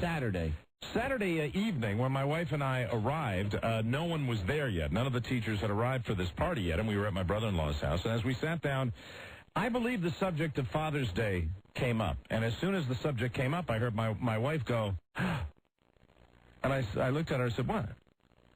Oh, you didn't even know. You didn't even know, did you? This was on Saturday night? Saturday evening, right before the party was going to start. I said, you didn't know, did you? And she gave me that look that says, yes, I did. I said, no, you really didn't know. And we were going to stay over at my brother-in-law's house with the kids because we brought the kids with us, and we stayed over there on Saturday night. And it became evident to me on Sunday that she really didn't know. And that was my Father's Day. And later on in the day, you know what, I didn't throw in one last detail. Okay, first of all, there's nothing for Father's Day. It was really nothing. Ouch. No, nothing. No, not a card. Did you get a card? I got a card later in the day after my wife took the kids out to the grocery store. Later in the day. Wow. Like 5, 6 o'clock, something like that. 5 to 6 yesterday afternoon. Yes, evening, nighttime. Jesus. We'd been out. We'd had a late night where Angela was at that party. It was a great party. So it was a Sunday was just a day to crap out. We didn't do much of anything. I laid around all day. My wife laid around all day. The kids watched TV all day. We played in the pool for a little while with the kids, and I mowed the lawn, and it was just a non-day. But that was it. That was Father's Day. There wasn't a card. There wasn't a gift. There wasn't any. It was as I said. Now, look, I firmly believe that I am in the vast majority of American males in this country when Father's Day is just not a day that is acknowledged. I think you're special, and I think you should feel special. I do, but I still think you're in the minority because I think even though Father's Day is greatly underappreciated. This depression, incidentally, I think most fathers, even when they're slighted, right, at least get the obligatory card. This depression, incidentally, is continuing. It is for whatever reason. I'm probably making too much of it, but it's snowballed. And as my wife knew it was Father's Day because the subject came up the night before with her sister, she was very nice to me. She rubbed my feet, which I like. She scratched my back, that kind of stuff. Let me do whatever. Got me a drink at one point, which I thought was wonderful. Okay. And so I didn't mention that this morning when I was leaving, after we'd had a discussion about money. Translated means a fight. I looked over, and there was my oldest daughter, Catherine, had given me a little card and actually had written her name in it, which is she just turned 5. It's a big deal for her, and I love that card that they got yesterday afternoon, late in the day at the grocery store, of course, for the afterthought known as Dad. Nothing against my kids. It was a wonderful, to get a card. No, listen, she was excited about getting. I noticed today. You're gonna love this. Right before I came to work, I look over and there's another card that I guess had been purchased for Elizabeth to give me. And it was sitting there, and it hadn't even been signed. It was sitting there, and it had just been purchased. So not only was Father's Day forgotten, not only was the card, but then there was another card that had been purchased. And this is from yesterday. It wasn't. It just nobody bothered to fill it out, I guess. But it was a specific Father's Day card, so that was my Father's Day. I'm sorry. Oh, brother. As I became it became more apparent that the Father's Day in the O'Mara household is one seriously. My mom called. My mother, who is not obligated to call me on Father's Day, called to wish me Happy Father's Day. That's nice. So that was. Did you mention this to your wife? I mentioned it the night before. I mentioned. when Sunday rolled around. No, I haven't. I mentioned during the day, I would say a couple of times, I would say, hey, it's Father's Day, great, and I'd be kind of like that, and then, but I mean, it was obvious. I know in my house, when something like that, nothing's going to happen anyway.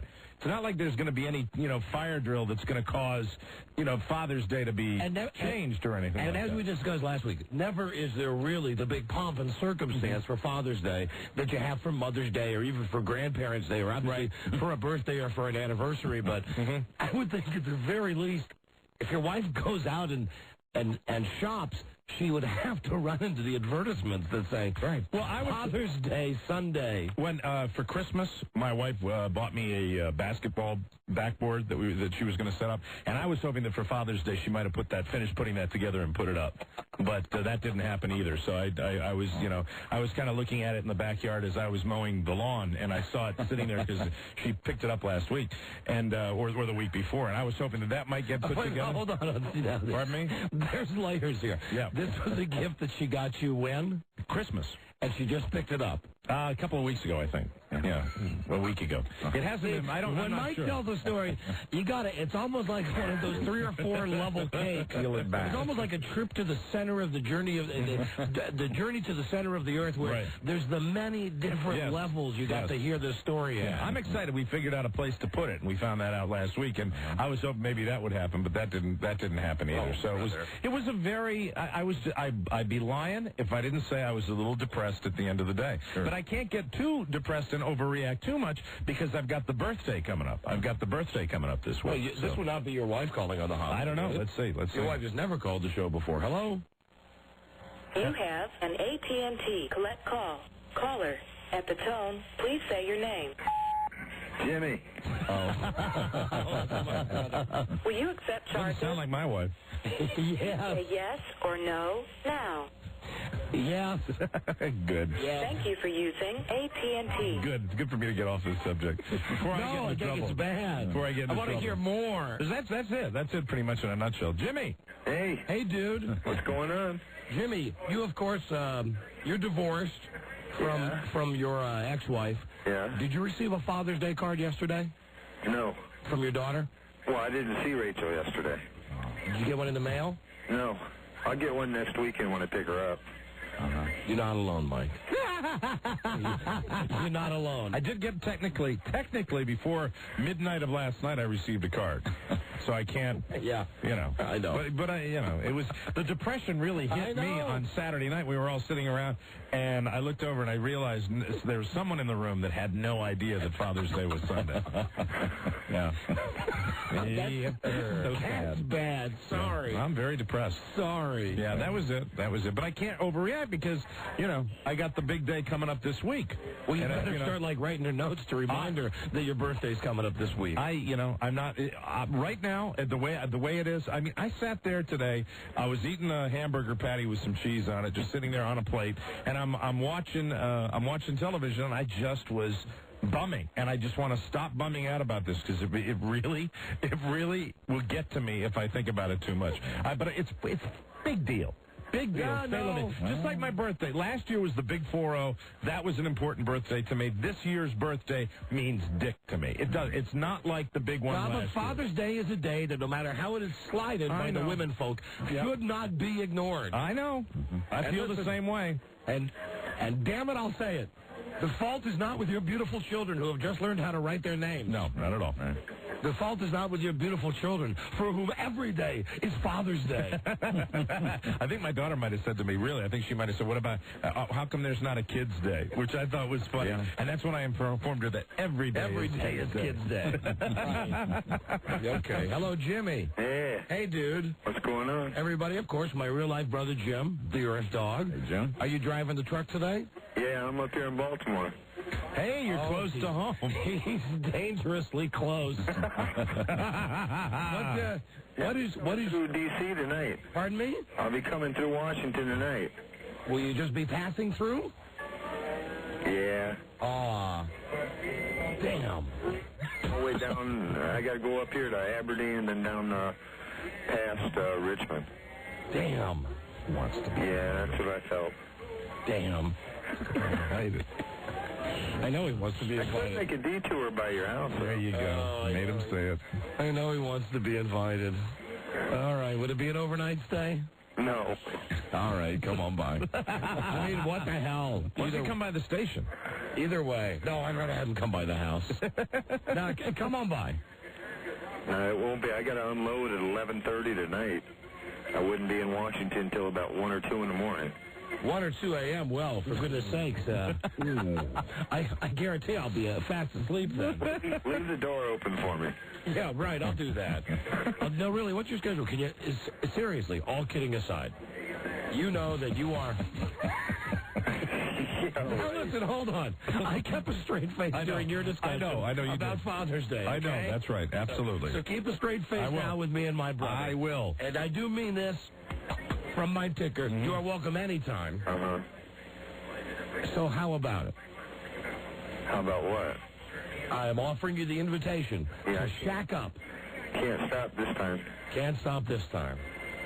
What's that in the background? Is that music inside your truck? No, it's a stupid TV I'm hearing the truck stop. Oh. Are you showering? No, I won't do that till later on.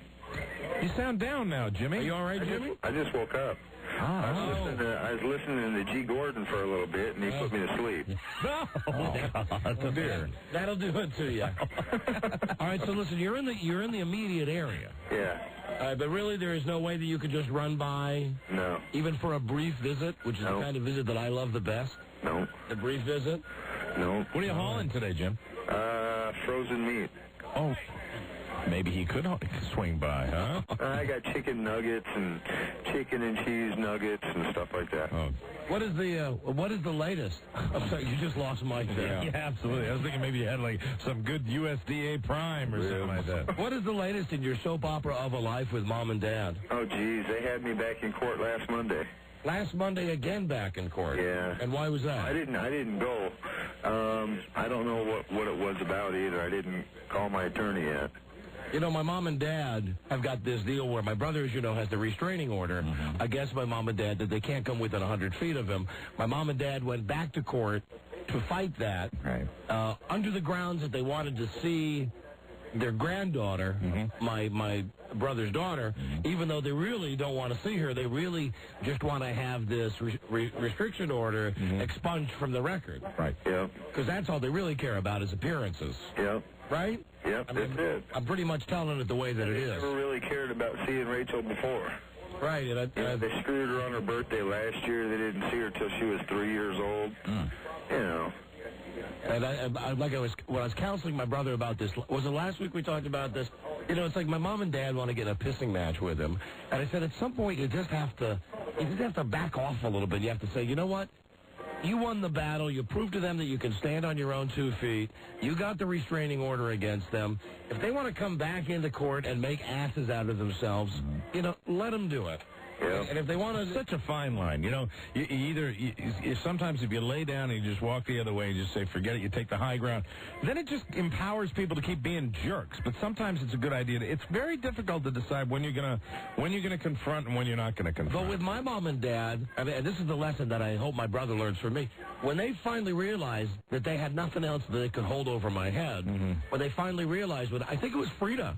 What did Frida tell you that she told them, Jimmy? Oh, that she just was... pitied them. Yeah, said... she was very sorry for them. Said she was sorry for them. Really just pissed Francis off.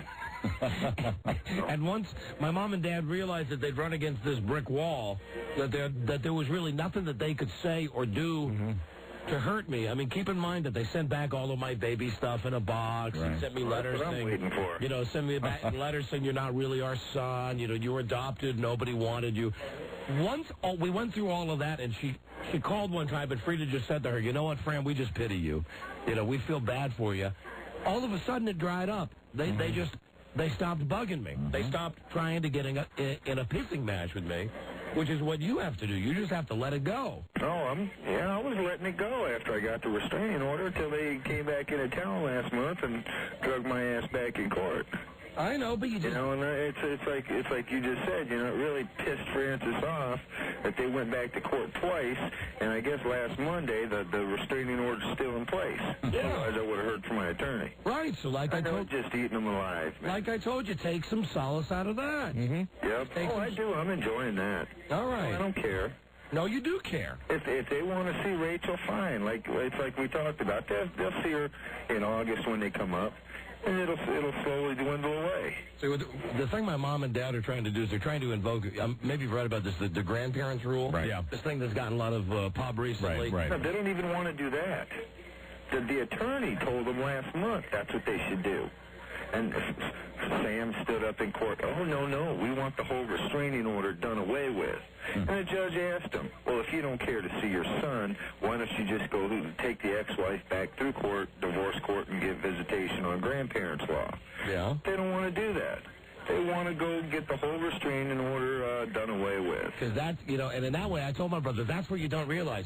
That's where you got Sam and Fran by the short hairs. Right. That all they really care about is appearances and what other people think. And now it's killing them that you've got a restraining order against them and that people know about it. Yeah. So, you know, congratulations, you won. Yep. Yeah. Well, I told you what the police report said when they tried to serve Francis. What? You know. No, what? Oh, well, she didn't answer the door. The cop could see him inside the house. So the cop pulled down the street and waited. He saw Francis get in the car and leave. He tried pulling Francis over. She refused to stop. Wow. And then once he pulled her over, she refused to give him the driver's license and a whole bit till he threatened to put her ass in jail. My mother. Hey, everybody, it's my mother. Wow. I will tell you that I did not send Sam a Father's Day card yesterday. No? I did not. And I'm assuming that you didn't either, right? Oh, no. Right, okay. No. All right, well, listen, we were right in the middle of hearing a gut-wrenching story from Mike about Father's Day. Yeah. So I've got to get back to that now. It's the forgotten day in my house, Jimmy. Oh. Yeah. You didn't get anything yesterday. Yeah, I didn't either. Not even from Jamie.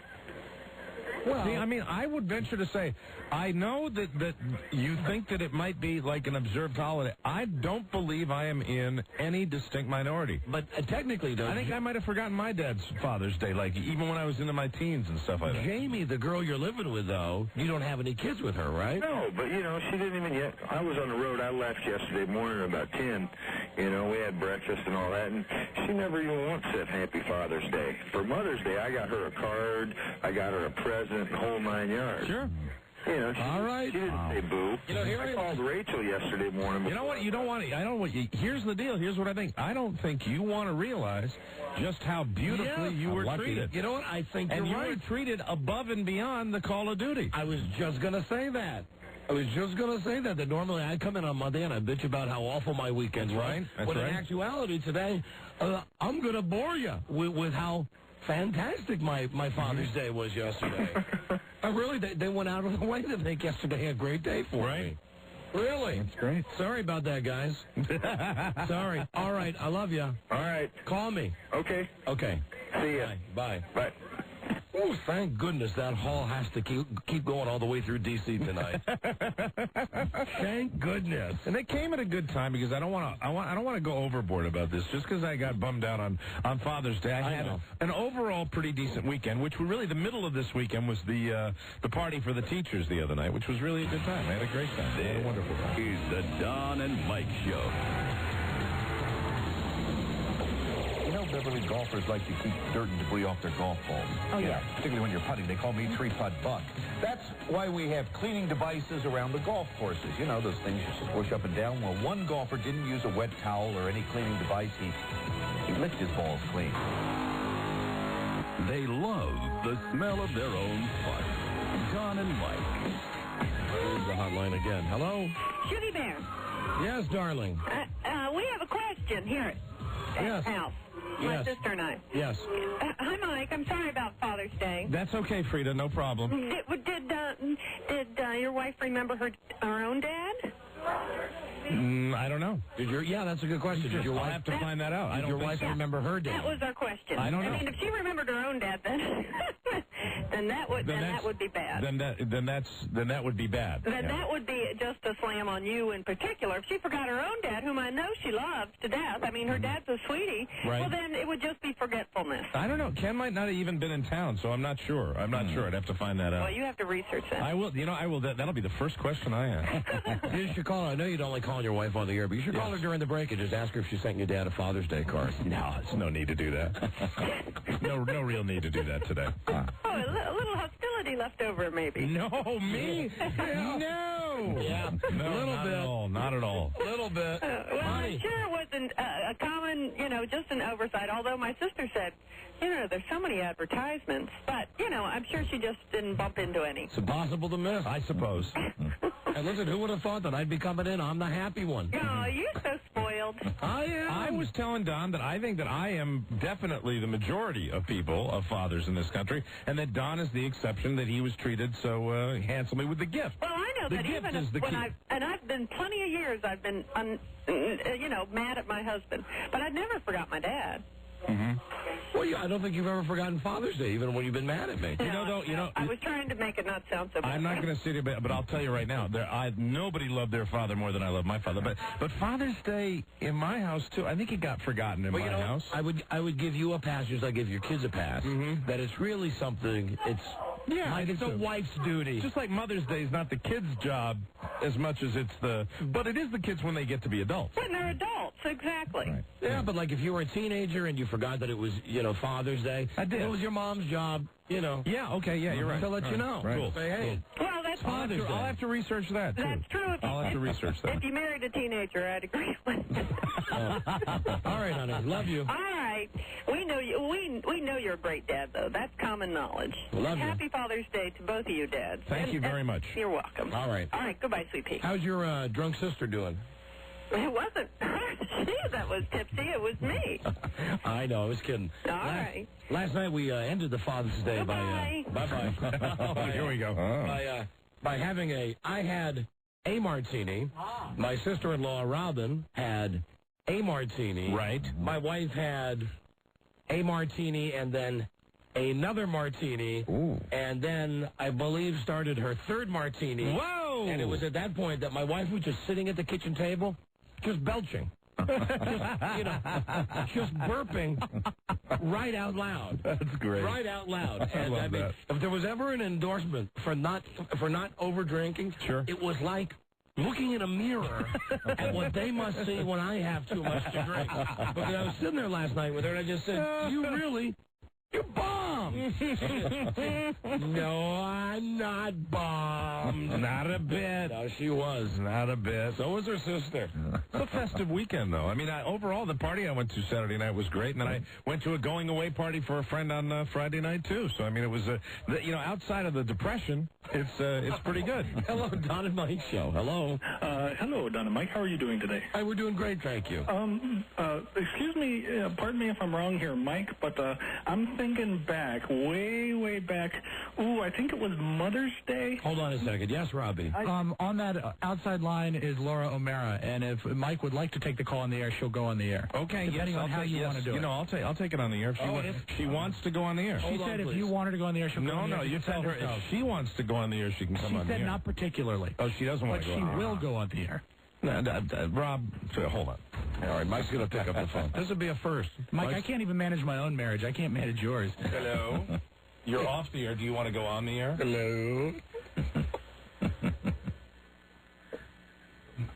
Why? Would you want to come on the air? Okay, all right. We'll come on the air and say that then. Oh, excellent. Wow.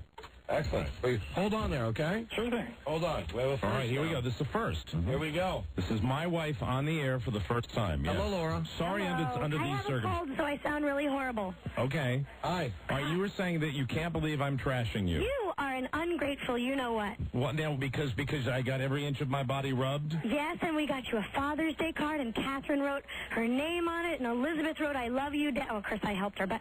No, Elizabeth didn't write on Yes, it. remember she brought it up to you at night? Well, what about the other card that I saw sitting on the kitchen counter this That was from my father, who I forgot also. Ah, okay, so that answers that question. You forgot. And I'm sick. Don't you feel bad for me? For me. me. Now, I have a question, because I want to get it answered once and for all. Because really, when we went over to Em and Lou's on Saturday night, yeah, I don't remember how the subject of Father's Day came off. Yeah. I don't know who brought it. I might have brought it up. But when you reacted, right? Emily brought it up.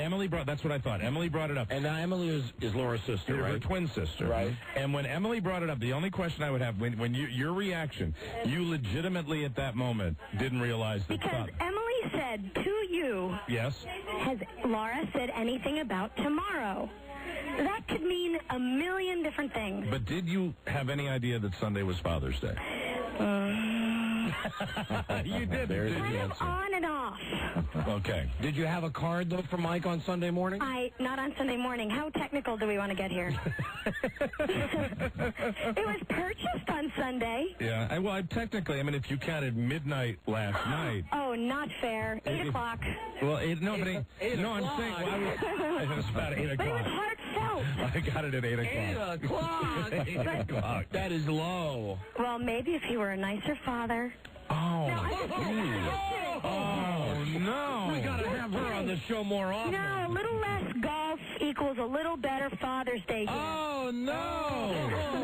Oh, God damn, am I loving this. Oh, boy. Frida didn't even stick up for me. Although I appreciate that she called and asked about my dad because I forgot, so now I feel much better. So the Father's Day card that I saw is that you're going to send That's that to your for my father. daddy. It's for your daddy. He's okay. a great father. All right. Well, now. Doesn't play golf. All right. Okay. Thank you, honey.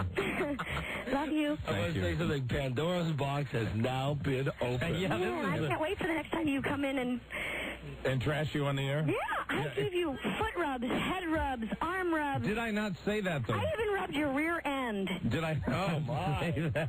It was not.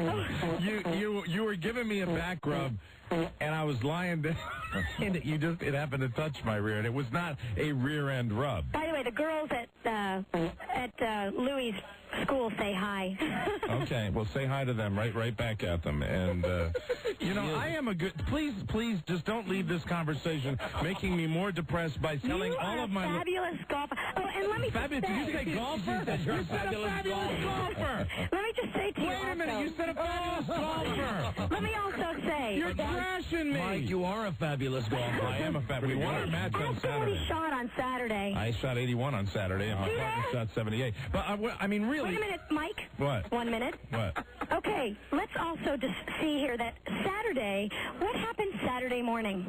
I played golf. Yeah, but what happened before you played golf?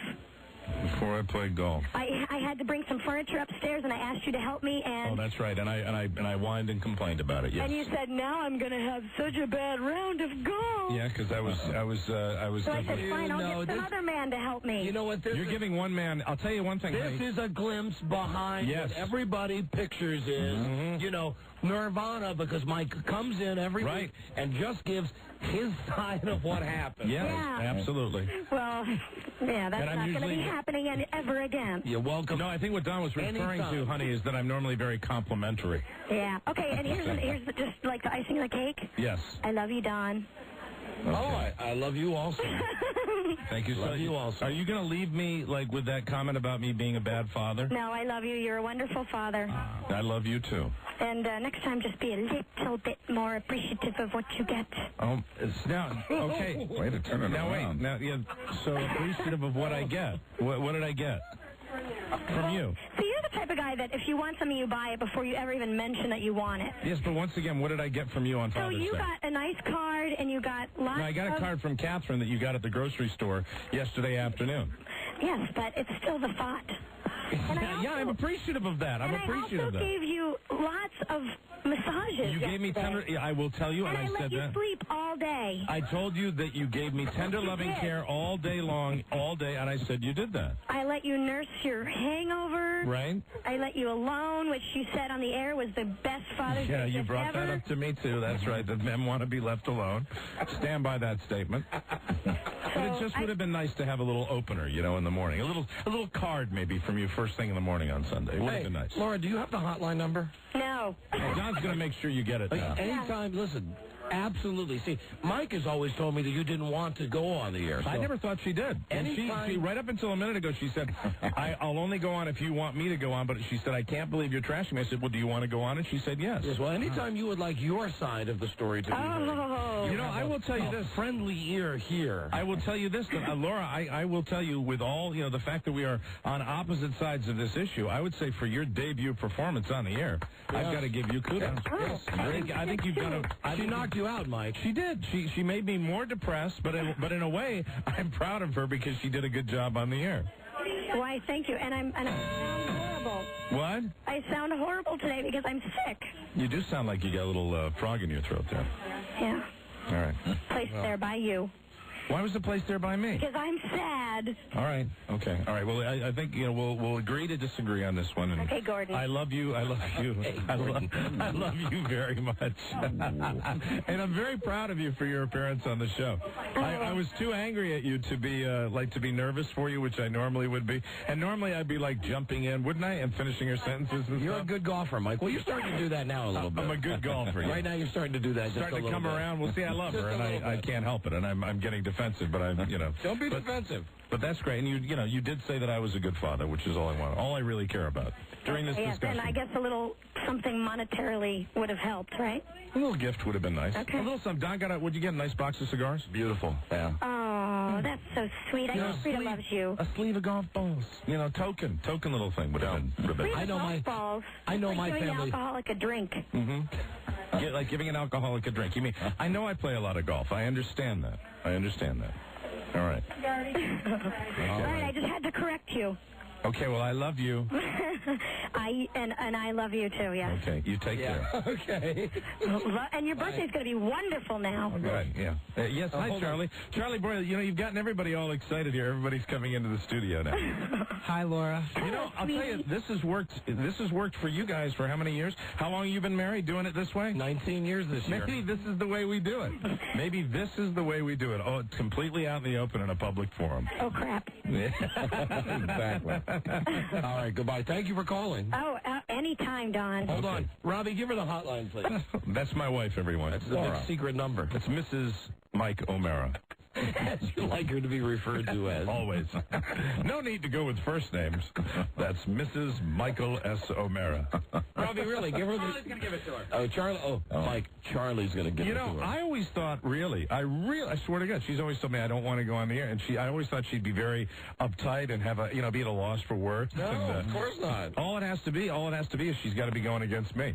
If she's going against me, then that's fine. Then there's all the nervousness goes out the window. And when it's doing battle with her husband, she demonstrates the skills that she shows at home.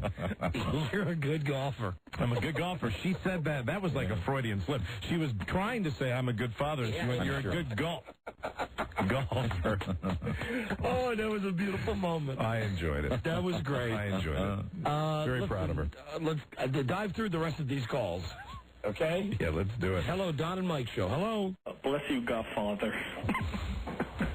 How you guys doing? We're doing great, thank you. What did that mean? Wasn't it on Mother's Day that the great golf father disappeared and went golfing, and then... No, I think that was on her birthday. Was that when you called her a big C, or quit acting like a C? I never that was like... No, you called her a bitch, and that was Mother's Day, 3 years ago, I think. 3 years ago. That was a long time ago. Long time fan. Well, didn't you give her like a Pop-Tart with a heart on it for Mother's Day or something like that? I hate guys like you that have these great memories. And don't you think I've been vanquished sufficiently? I mean, yes, I did give her a Pop-Tart. But now you know what it feels like to be me, to have the wife calling in, screaming about what a schmuck you are. The thing is, though, I brought her that Pop-Tart in bed, and I acknowledged, I think I wrote like a little poem, too, and I acknowledged the day. That's the key. It doesn't matter. Even if I'd gotten a little cardboard cutout thing, if I'd gotten it first thing in the morning, it would have been a different story. Not as was demonstrated there 8 o'clock at night. Which, incidentally, was worse than your original estimate of 5 p.m. Right. And then the card that I thought was the Elizabeth's card for me was actually for her own father. Yes. So there you go. That question was answered also. Yes. But I still, it's weird. I guess that's what love is, because as much as I am still depressed about Father's Day, I thought I enjoyed, as I'm sure you do. You do. It's written all over your face. Sometimes you actually enjoy getting dissed by your wife on the air. Well, sometimes. Because I get to say what I really want to say to her. Exactly. That's the main reason I've always put her on the air. That was good. I don't want it to be like a goddamn habit or anything like that. Well, no, I think as you two grow into it, that, yes. Eventually, she'll be able to say more what she really thinks, and you'll be able to say more what you really think. Sure. And yes, absolutely. I'm all for this. It was interesting. I'm all for this. I'm feeling too good about it. So it begins. Yeah. Yes, so it begins. Right. The age-old policy.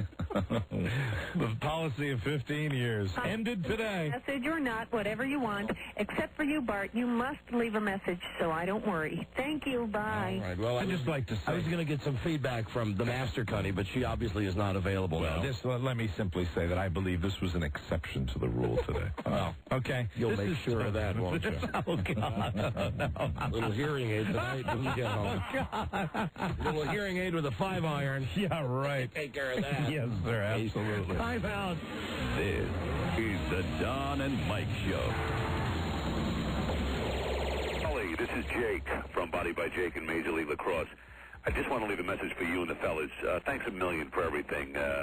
I'm sure you read. If you didn't read, we had a sellout this past Saturday night in Baltimore, and it had a hell of a lot to do with you guys. And I just want to thank you, and I had a great time, and now everyone in that whole area knows about my sex life. But, hey, you know what? It's a trade-out. I got to sell out for it. Tell the boys thanks a million, and I really appreciate the support. See ya. They go together like rubber balls and liquor. Don and Mike. We got some crime buzzisms today at lunch. Buzz is usually quiet at our lunches and dinners. Usually, really, it's hard to get any kind of word out of him. And I think I'm beginning to know why, because when he opens his mouth, for the love of God, he'll say something that we all just latch on to. Now, listen, Buzz has no children. Right. I've got 2. Mike's got 2. Rob's got 1 on the way. Mm-hmm. Ornery old crabby Buzz. Listen to what he says today. This is proof that Buzz is turning into a curmudgeon. We are at a crowded restaurant. I'll give you that. The restaurant is crowded. The Carnegie Deli. And a lady comes in with a kid in a stroller. Buzz makes the comment, "Oh, I hate strollers." He says, "You see them everywhere. Right. They're getting bigger and bigger. They are. Sure. And you know what really gets me is the people who bring them on airplanes." Yeah, and that's when I heard that, and I'm rolling my eyes going, oh, my God, those criminals. Now, as soon as he started his riff about strollers, Don and I just looked at each other. I looked at Mike, and at the same time, I kicked Frida under the table. I know. To hit Frida the fact, listen, here we go, Mr. I don't have any kids are going to start busting on people with strollers. Here he goes. Yes, nobody to worry about. I mean, what's the problem? So then we give him crap, and here's his comeback, okay?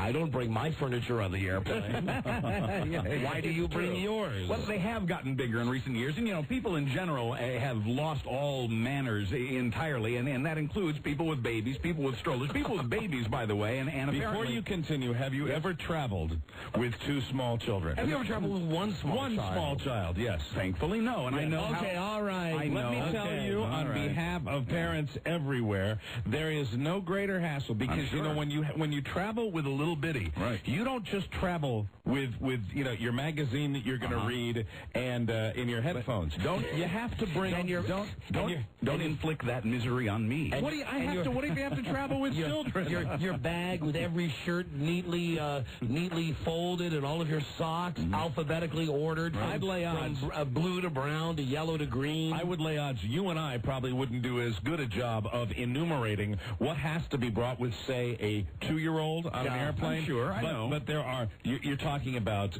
cleaning supplies, diapers, you need food, you need toys. You got to bring the throw rag for your shoulder in case you got to put the kid up on your shoulder and you got to burp the kid. And I have sat in back and in front of people like you, and I can always hear it with the breathing. The sigh? That's the price. I am so sorry that I am furthering the species. Listen, Buzz, just because you can't have children, don't take it out on the rest of us who have fertile jizz. No, I think statistics bear me out that just about everybody has the recipe for this, for making babies. All I ask is get the F out of the way. I mean, listen to him. People are listen to him. It's inconsiderate. Single people are trying to go places. Buzz, yes. Were you ever in a stroller when you were a child? I don't recall. I'm sure I was. There are two types on airplanes. Mm-hmm. There are two types of people that don't have children with them. There are your type of people, the people that will sterile, the sterile ones, will hem and haw, will be, and I would lay odds that probably wouldn't move their seat if a mother and daughter wanted to sit next to each other, or there had to be some you know what? No, I've got a witness. No, I've seen Buzz do that. Okay, I've seen him do that. But you hem and haw. I've gotten the sires before, and then there are the people that just help out the parents. And even if I'm traveling without kids, I will always help out parents that are traveling with kids, hauling all that stuff, because they don't. Let me tell you something. And I swear to God, this is true. There is no choice. They don't have a choice. You know what else? Here's the other thing he said. He hates it in the grocery store. Did you hear what he said? That's someone when they bring those strollers into the grocery stores. Department stores, especially if you're trying to get from one side of the store to the other, and the entire aisle is blocked with some parent who has stopped to bend over a stroller that is blocking the entire aisle. Bending over a stroller to help the child. Yeah, and if you need to do that, step out of the way. Jesus Christ, you are a pisser. You are an old man. I would say the same thing if somebody didn't have a stroller, but strollers think the world revolves around that stroller. The world does, and let me tell you something, and it still does for me, because I'm fresh on this right now, and Don's doing it, and his kid's 15 years old. Because I remember. When you bring those little bodies into the world, unfortunately, the day of your life centering around you ends, and your life centers around somebody else. You and I do not have to validate this to Buzz. I know we don't. Our lives revolve around our children. Buzz's life revolves around his home entertainment system.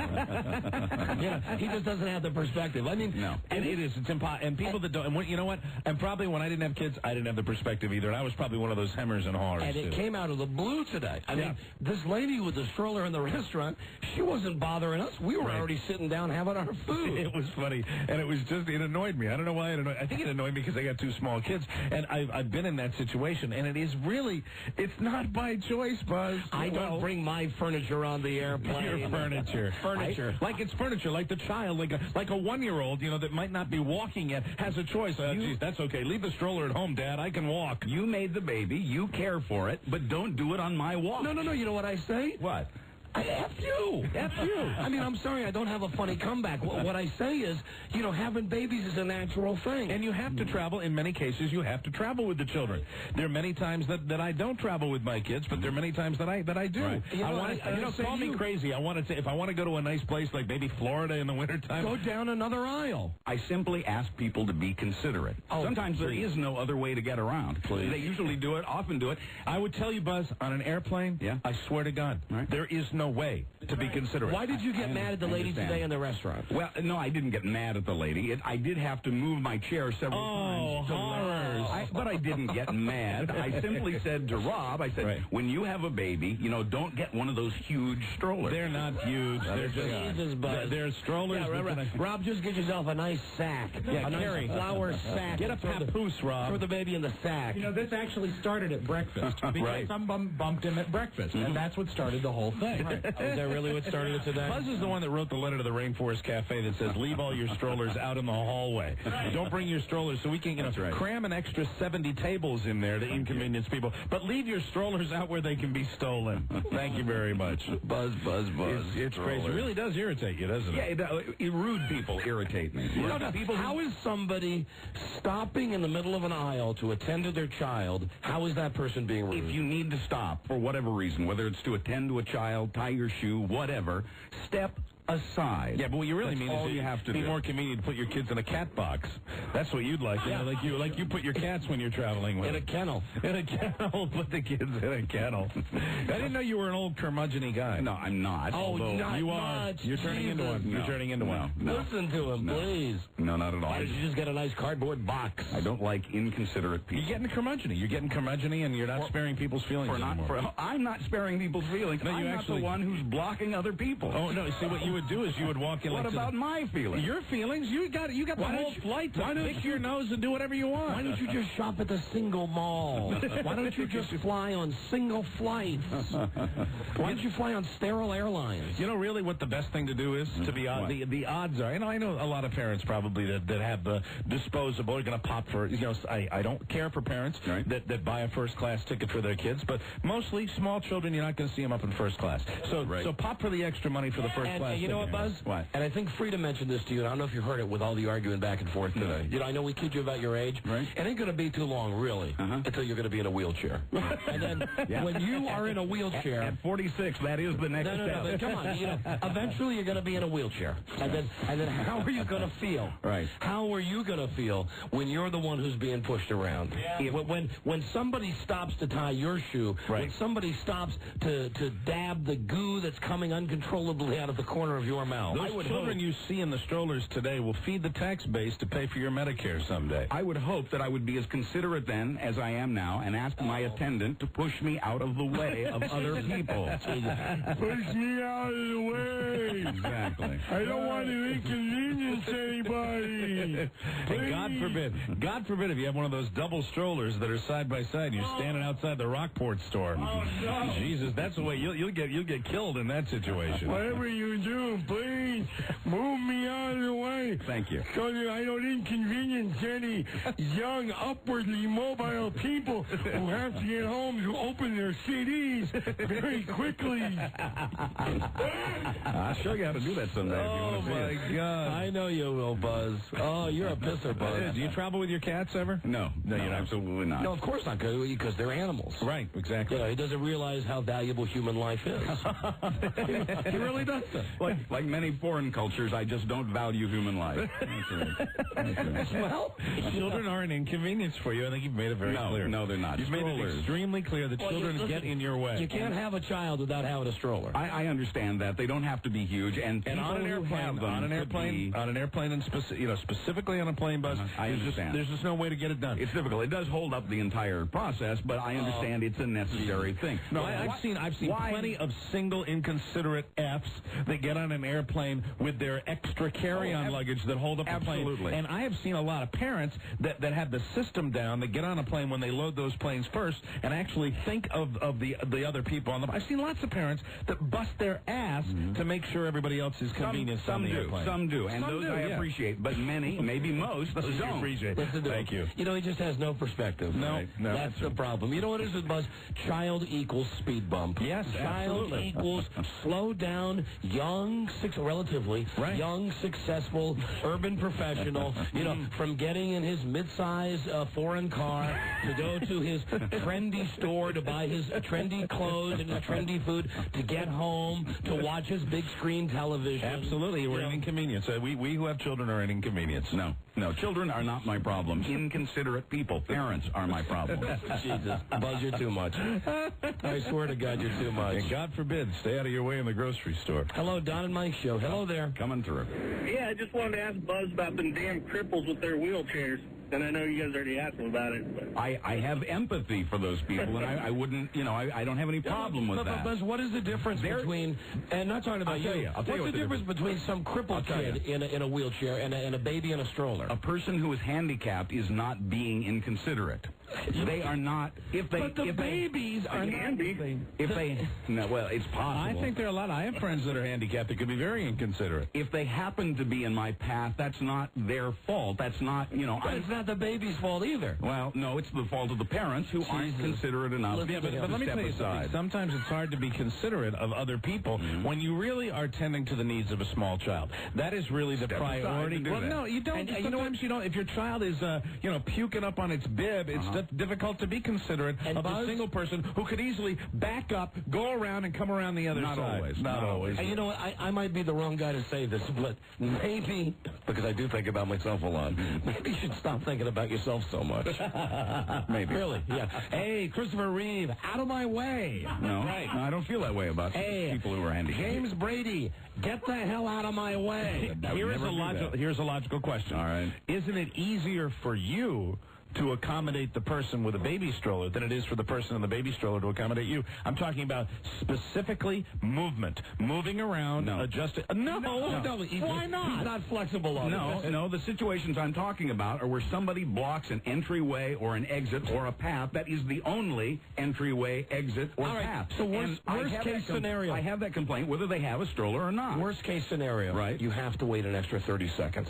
I understand you get pissed off if it's just some big fat guy. Sometimes that's but okay. If it's a mother with a baby, you still get pissed? No, I don't get pissed. I think it's unfortunate. I think it's rude sometimes. Two words that I know you don't use a lot, and I know you don't do this because you'd rather have people just kind of assume that you're there as opposed to just saying, excuse me, could you please move out of the way? I say that. But not all the time. That you'd prefer them just to know, wouldn't you? You'd prefer them to know that, hey, Buzz is here. A lot of times. Clear the deck. Because I'm not an impatient person by nature, I say nothing and I wait. Oh, yeah, I know you do. Right. And that's why you're exploding now. Why you exploded today at lunch when that poor lady walked by with her kid in the stroller. I'm exploding in self-defense, but because of people who are inconsiderate, whether they have a stroller or not. Strollers are just particularly huge. You know, seriously, this whole problem can be rectified. There are two words, seriously. We're talking about politeness here. There are two words that have been forgotten in the English language when you're on planes, when you're in stores, whatever.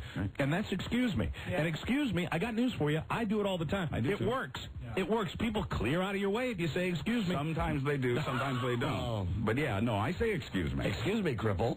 Hey, I'm not going to move out of your way. I got a baby in the stroller. Screw you. I'm going to block the entrance for the whole afternoon. You go ahead. You buy your shoes later. This is the Don and Mike Show. All right, welcome back, everybody. And again, happy Thanksgiving from all of us here at the NFL today. Now, the IBM Power Poll. This picked by my guys here as always. Craig, Randy, Jerry, Eric, Mann, Bob Bettina, our radio buddies, Don and Mike, everybody in on this one. If only we could fly. Staunchly opposed to Tan Cake Pity, the Don and Mike Show. Hello, Don and Mike Show.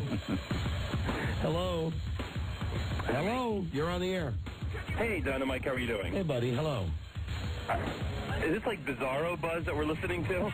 No, you know what this is? What happened to I'm Nice? No, you know the old Buzz. You are getting a slice of the real Buzz. Yeah, the real Buzz who enjoys his creature comforts. A month ago, my little 3-year-old got on the air with you two and said, hi, Don and Mike, and then on her own, she said, hi, Buzz. I'm not going to let her do that anymore. God forbid she should get in your way. It's a good move, sir. That's right. Thank you. Now, listen, I'll tell you this, that I know there are people out there mad at Buzz, but Buzz has his defenders out. Sure, of course he does. Hello, Don and Mike Show. Hi, Buzz. I just want you to know we're very proud of you. At least you can voice your opinion. We don't have the balls to do it. Right, somebody else who can't get it up. Here's another guy who can't more than you can, Don. Do you have any kids? I don't. Okay, there you go. That was my exact point. All the people who will call to defend this point are people who don't have kids. Because it's the parents that don't control what he's telling you. No, wait a minute. You can't relate to what it's like to be a parent when you're not a parent. There is a huge difference, too, between just having the stuff that you need to bring on an airplane and controlling your kids. First of all, I think a lot of people will agree that at a certain age it's difficult to control kids on an airplane anyway, but there are those parents that don't control their kids, and I don't like those parents either that do that once you're seated. But as far as getting all this stuff on the plane, I mean, there's no choice. You don't have a choice. You got to bring, like, an army duffel bag full of stuff. But here's another guy like Buzz. Not just talking about the plane. This is a guy who doesn't get it because, like Buzz, he can't have kids. All right, these are people, these are the young people that are going to be taking care of you when you're blowing spit bubbles, sir. Hello there, Don and Mike Show. I'm on Buzz, sir. Pardon me? He said he was on my side. With his bad phone. Oh, I'm sorry about the bad phone, but when it comes to a plane, she's got to bring all that. I hate bad phones. The mall. Yeah. And you're at the... right, now, here's another guy with no kids. Here's another guy who's taking it from the Buzz stand. Wait. Can I... Whether or not we have kids has nothing to do with it. That does not give anyone else the right to be inconsiderate. The difference is you don't know what it's like to have a kid. That's irrelevant. You don't know. It is relevant. No, it's total relevant. You're not going to find one parent today who's taken care of a kid, who has done all the crap with a kid, who's going to call and side with you. Everybody who sides with you are going to be people like you, people who who look at people like us and say, "Oh, when you're dealing with a small child on an airplane, let me tell you something. Of all the, it is a hassle. I know. It is the greatest hassle, in my opinion. It's the toughest thing that I've done with my little kids. It is the toughest thing to do, travel by air. The one thing that makes it tougher for me is when I'm surrounded by some a-hole that's sitting across the aisle, rolling his eyes, hemming and hawing, sighing because it's inconveniencing his little private space. Well, I'm sorry. It's called public transportation. Deal with it. Deal with it, because you have to. Everybody's getting very mad now. Absolutely. I don't get quite so mad. I still got a whole show to do today. Hello, sorry, I've had some cold medication. Hey, what's up? Hey, I wanted to talk to Buzz, say I agreed with him, had some stuff to say. Of course you do. You don't have kids, right? No. All right, go ahead. Okay, Go ahead. He's here. He's ready to believe you. Hello? Yeah, turn down your radio, please. Buzz? Yes. Hey, what's up? I just wanted to say I agreed with Buzz, and I hate it when I'm walking in public and there's like 4 guys on a sidewalk don't want to move out of the way, or little kids run into you when you're like in the mall, and I'm sure I did that when I was little. What are you saying? Hey, try to speak without using the word like. Sure. Okay, I don't enjoy it when little kids run into me in the mall, and I might have done that when I was little, but I'm sure I got crap for it, but, All right, there you go, Buzz. It's another one of your people so eloquently defending your position. Thank you, sir. Another one of your people. No, I think there's a feeling in this country that people who have children are automatically superior to people who don't have children. Can I tell you something? Yes? They are. Well, I don't think They so. are, and I think that there is a feeling among people in this country who don't have children, that they have a built-in inferiority complex about them. No. That's probably where your anger's coming from. I think so. I don't think so. I think so. I don't think so. Sure. Do you really believe that? Do I? Yeah, I do. There's a feeling that what was your incredibly off the wall point? No, I think part of the culture in this country is that if you have kids, you somehow have more rights and superiority to people who don't have children. I think that's valid. Buzz, I very rarely would do this, but I would quote the Bible. Okay. Go forth, and be fruitful, and multiply. Well, words of God. Yeah, and not all the words of God are to be taken literally. Well, okay, Buzz. Are you talking about math? How else are you going to interpret multiply? Listen, I'm sorry. Yeah. Today it's the world according to Buzz, everybody. Hello, Don and Mike show. God damn, I hope there's no people with babies on our plane back tonight, Buzz. Oh, boy. I hope not. Woe to them. I hope not. When I was talking about that, when I was getting really hot, I was taking myself back to this one guy that was sitting across the aisle. And, a lot of times when kids are flying, the pressure will get to their ears when you're taking off or descending. And this is when Catherine was absolutely tiny, and she was inconsolable. She was in a lot of pain. And this guy across the aisle, as I was trying desperately to try to calm her down, this guy's going... with his paper. He's going, this is exactly what he's going. That would not be me. I swear to God, I wanted to reach over there and rip his throat out. No, I have empathy for children who are in pain in that situation. Sure, yeah. That would not be me. You just don't have empathy for... parents who aren't considerate, and people in general who aren't considerate. Okay, hello, Don and Mike show. Don and Mike. Hi. Hi. You need to take that tape that says Buzz is nice and destroy it, because that is not nice. Buzz, what about common courtesy? Yeah, that's what I'm asking for. I'm asking common for courtesy. Can't you be courteous and just help out a little bit? Do you have to be on your way so much? Destroy the tape. No, if I knew how to help out, if I felt qualified, or if I felt the parent wouldn't think I would know how to help out. Take 30 seconds. Help you them knew out. how to help out. I don't know how to fold By a helping them, you're helping yourself. I don't know how to fold a stroller, and I don't know if the parents want me handling their kid's stroller. Then ask, for crying out loud. Buzz, you don't help out by folding the stroller up. What do you do with the baby then? Or you use these words, may I help you? Exactly, courtesy. Mm-hmm.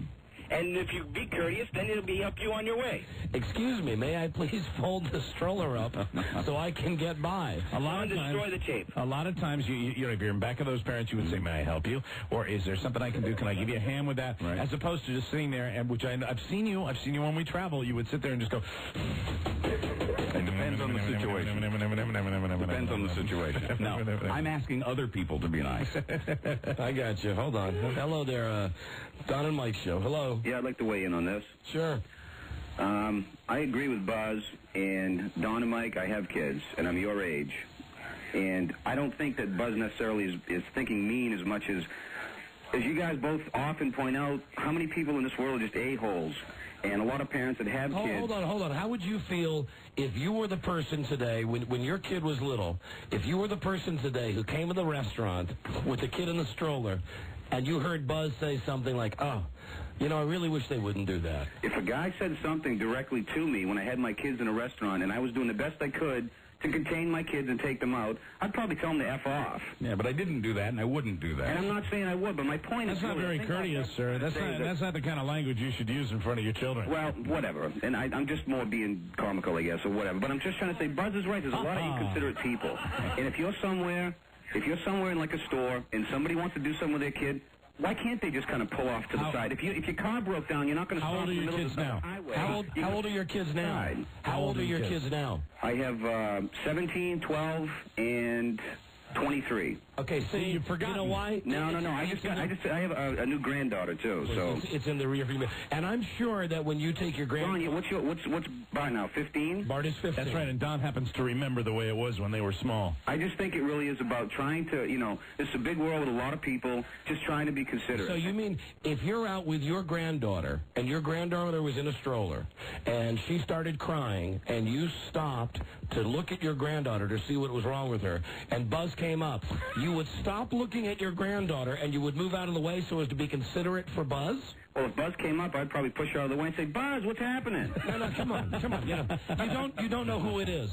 Listen, all I'm saying is that if I knelt down and she had a problem, believe it or not, and I'm not just saying this, I'd kind of push her out of the way so that people could do their thing. I'm not just saying that. You've forgotten what it is to have small children. Yes, I have not forgotten. Yeah, have you forgotten? You're an old man. Hello, Don and Mike Show. Hello. Hey, Don. Hey, buddy. Hey, I'm with Buzz. Of course, you don't have kids.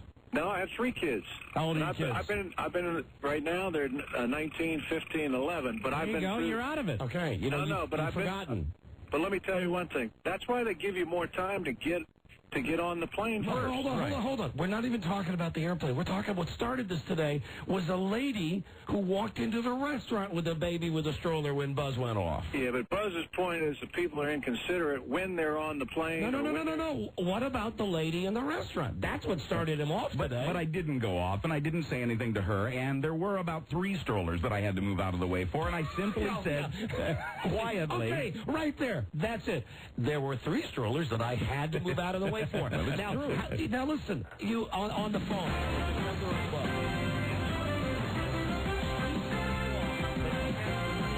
Chair in 2 inches so a lady with a stroller can get by. I get a hard time defending that part of it. Well, because I wasn't pissed off would be the reason number one. You were gently annoyed. Yeah, I mentioned it. After she was long past, I quietly mentioned it to my friend Rob. Didn't you say stupid effer when she walked by? No, I don't believe that I did. He said stupid pig effer. No, I didn't say that either. Because I'm nice. No, he didn't. He said that I think Buzz is nice anyway. I heard him say that child should have been aborted. that child, that fetus that should have been aborted was slowing you down from enjoying your...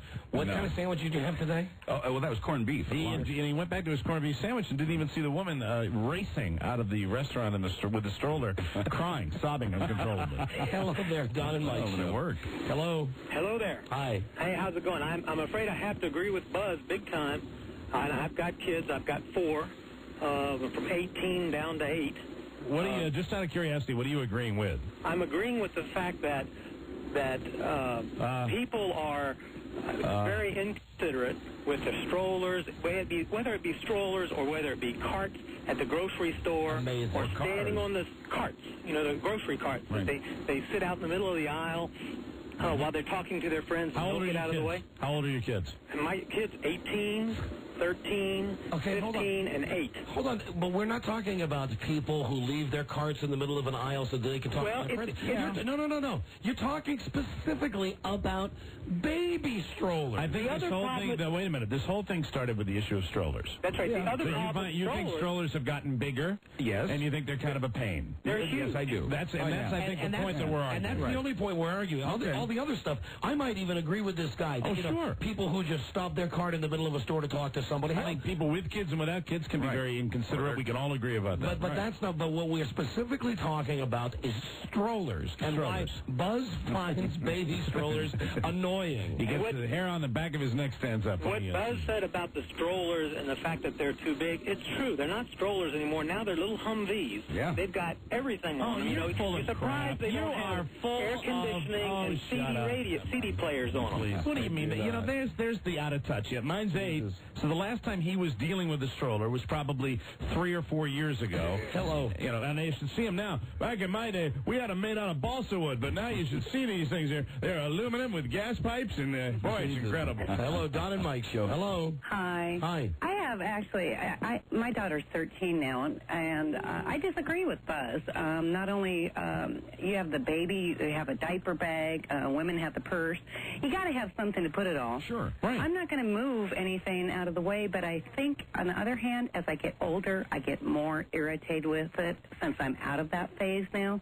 You know what? If I don't catch myself, I find myself forgetting how difficult it is to travel with kids when I travel without kids, because you forget what an incredible pain in the ass. If we're talking about traveling with kids, it's really extremely difficult. And you know something? Sure. For a mother going to the grocery store with a small child, and you have to bring the supplies along for that too, it's a pain in the ass, and they have a lot to deal with, a lot more to deal with than the person that's going by to to pick up a fillet of salmon. Sure, and if Buzz had told me, and I would have turned around and told him what he could have, But see, I wouldn't have told you that, and I haven't told anyone that. No, and you did. I wouldn't. You told us. Well, quietly later, where the parent could not hear. I wouldn't think of offending the parent.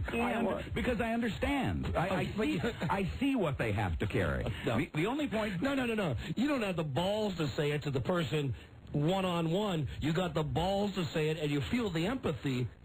I don't feel the empathy when they're there. I don't think it has anything to do with balls. I wouldn't offend a mother or a parent, a father, anybody, because I understand the situation they're in. I think, in summation for me, what I would say is when the lady with the baby got on that last flight home, I was the first person without kids. I have no kids, bear in mind, and I was the first person out of my seat so that they could get your props for that one. So they could sit together. And I saw that. And that's how that's how I try to live my life. I also saw the other side today, though. The dark side. I saw the dark side of Buzz when the lady innocently pushed her stroller through a crowded restaurant. I would say on that count, you fall into I know you might hate to hear this, you're a little intolerant in that regard.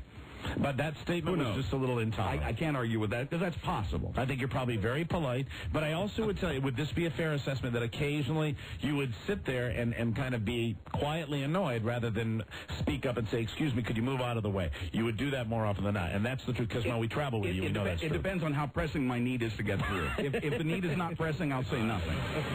This is the Don and Mike Show. He's undoubtedly the greatest player in the game. We're going to miss him. And I can tell all my 10 children from 9 different women that I played against the great Michael Jordan. Two DJs who love BJ. Don Geronimo and Mike O'Mara.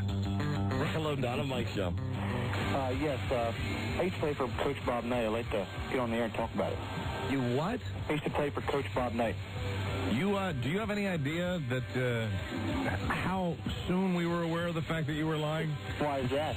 It was maybe 2 seconds after we picked up the telephone. Might have been a nanosecond, an actual real nanosecond. Are you on the air right now? Yes. Yes, and we know you are lying.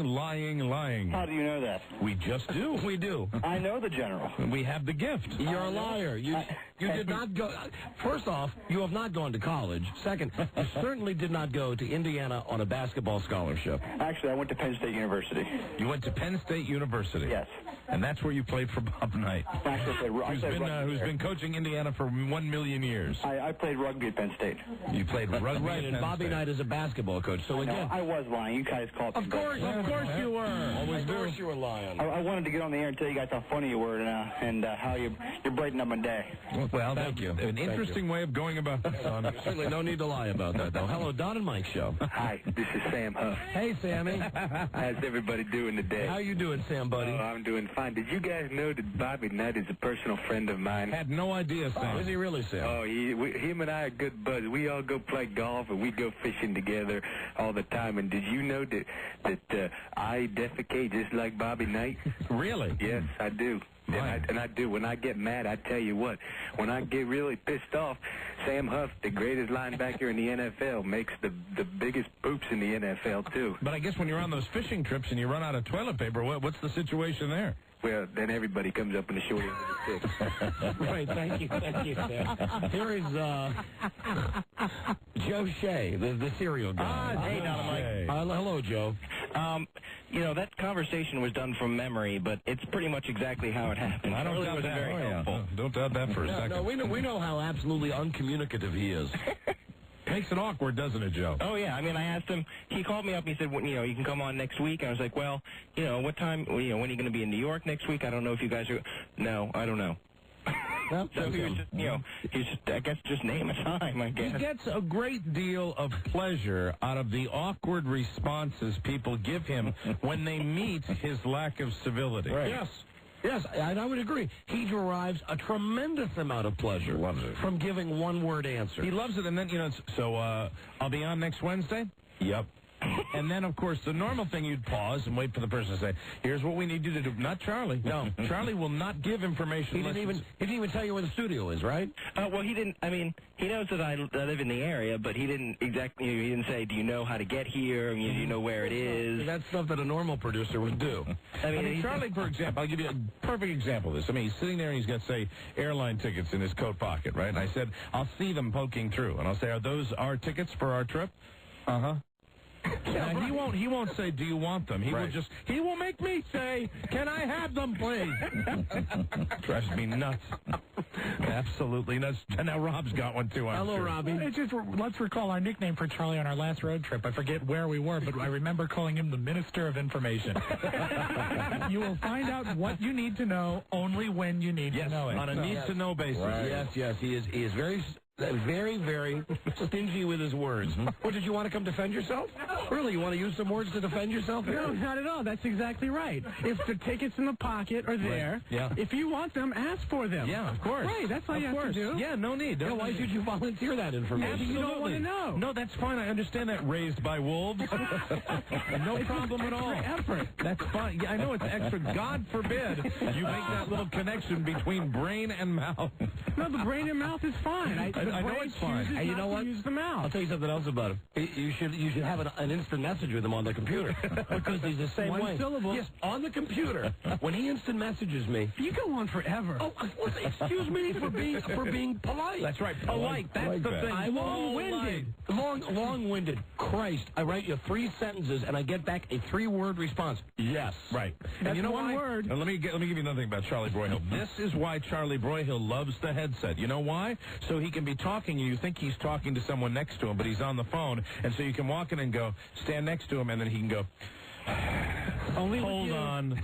Only with you. Hold on. Only with me. Right there. I got your only with me right No, there. he does that all the time. He does that to everybody. Because he's got the thing, he plugs into his ear with his phone, and he's got like a microphone. What do? You clip that onto your collar or something? Yeah. He's hoping that the technology that is exploding in this country will someday, telecommunications-wise, result in his ability to communicate simply by blinking. I'm hoping for a chip in my brain. He loves nothing better than walking down the road, walking down the street. For instance, with me, we're going somewhere, we're walking somewhere, and all of a sudden he'll say, yeah, okay, well, I don't know. And I will look at him and I will go, what do you want? What? Right. And then he'll shoot me a look like, and he'll sigh. I'm the idiot, and because I don't realize that he's talking on his space-age telephone. Yeah, he'll press one of those little micro buttons and say, I'm on the phone. Yeah, right. Right. You. However, when he calls to talk to my wife, you know, my wife says he just goes on and on. She has wonderful conversations with him. Of course. He's a wonderful linguist. He's a cunning linguist. Yeah, he is. A cunning linguist. All right. You're excused, Charlie. Thank you. Bye, Joe. Bye. I was really paranoid all weekend, and I did go as far as to try to reverse look up the phone number to make sure that it really was a number at JFK. Well, you should have known it was him as soon as it sounded like you were talking to a caveman. You should have known it was Charlie Broyhill. Thank you, Joe. Hello, Matthew. Yes, hello. Matthew, hi. You're on the air. Hi, good. How are you? We're great, thanks. I just want to tell you guys that I had one of my nuts removed a week ago Monday. Oh, really? Really? Oh, Why? yeah. Why? It certainly wasn't out of choice. Absolutely not. I have testicular cancer. Little testicular cancer? Did they catch it early? Absolutely. Oh, good. They got rid of the bad razor. Process. What? It's quite a disgusting process. I thought they would just like a vasectomy go into my little sac there and remove the nut, but they have to do is cut through the stomach and go in and pull it out that way. Yeah, they go in with like an ice cream scoop. Here's Matthew's doctor right now, incidentally, Dr. Martha Stewart. So toast them in a 350-degree oven until you can just sort of smell the nuts. And then remove them from the oven and place them on a clean cloth. And notice when I rub the nuts. She is discussing testicle surgery right now. Absolutely. Removing a man's testicle via surgery. Here we go. Back to Martha Stewart. With the cloth, the skin kind of just fall off. You want to get the nuts as clean as possible. Every speck doesn't have to come off. Not very sanitary. If you rub hard enough, most of the skin will pop right off the nut. It's a simple way to do a lot of nuts in a short period of time. Right. Thank you, Dr. Stewart. She can remove like 5-6 testicles in 10 minutes. Probably did this guy's surgery. Boom, boom, boom. Well, did they give you the testicle afterwards?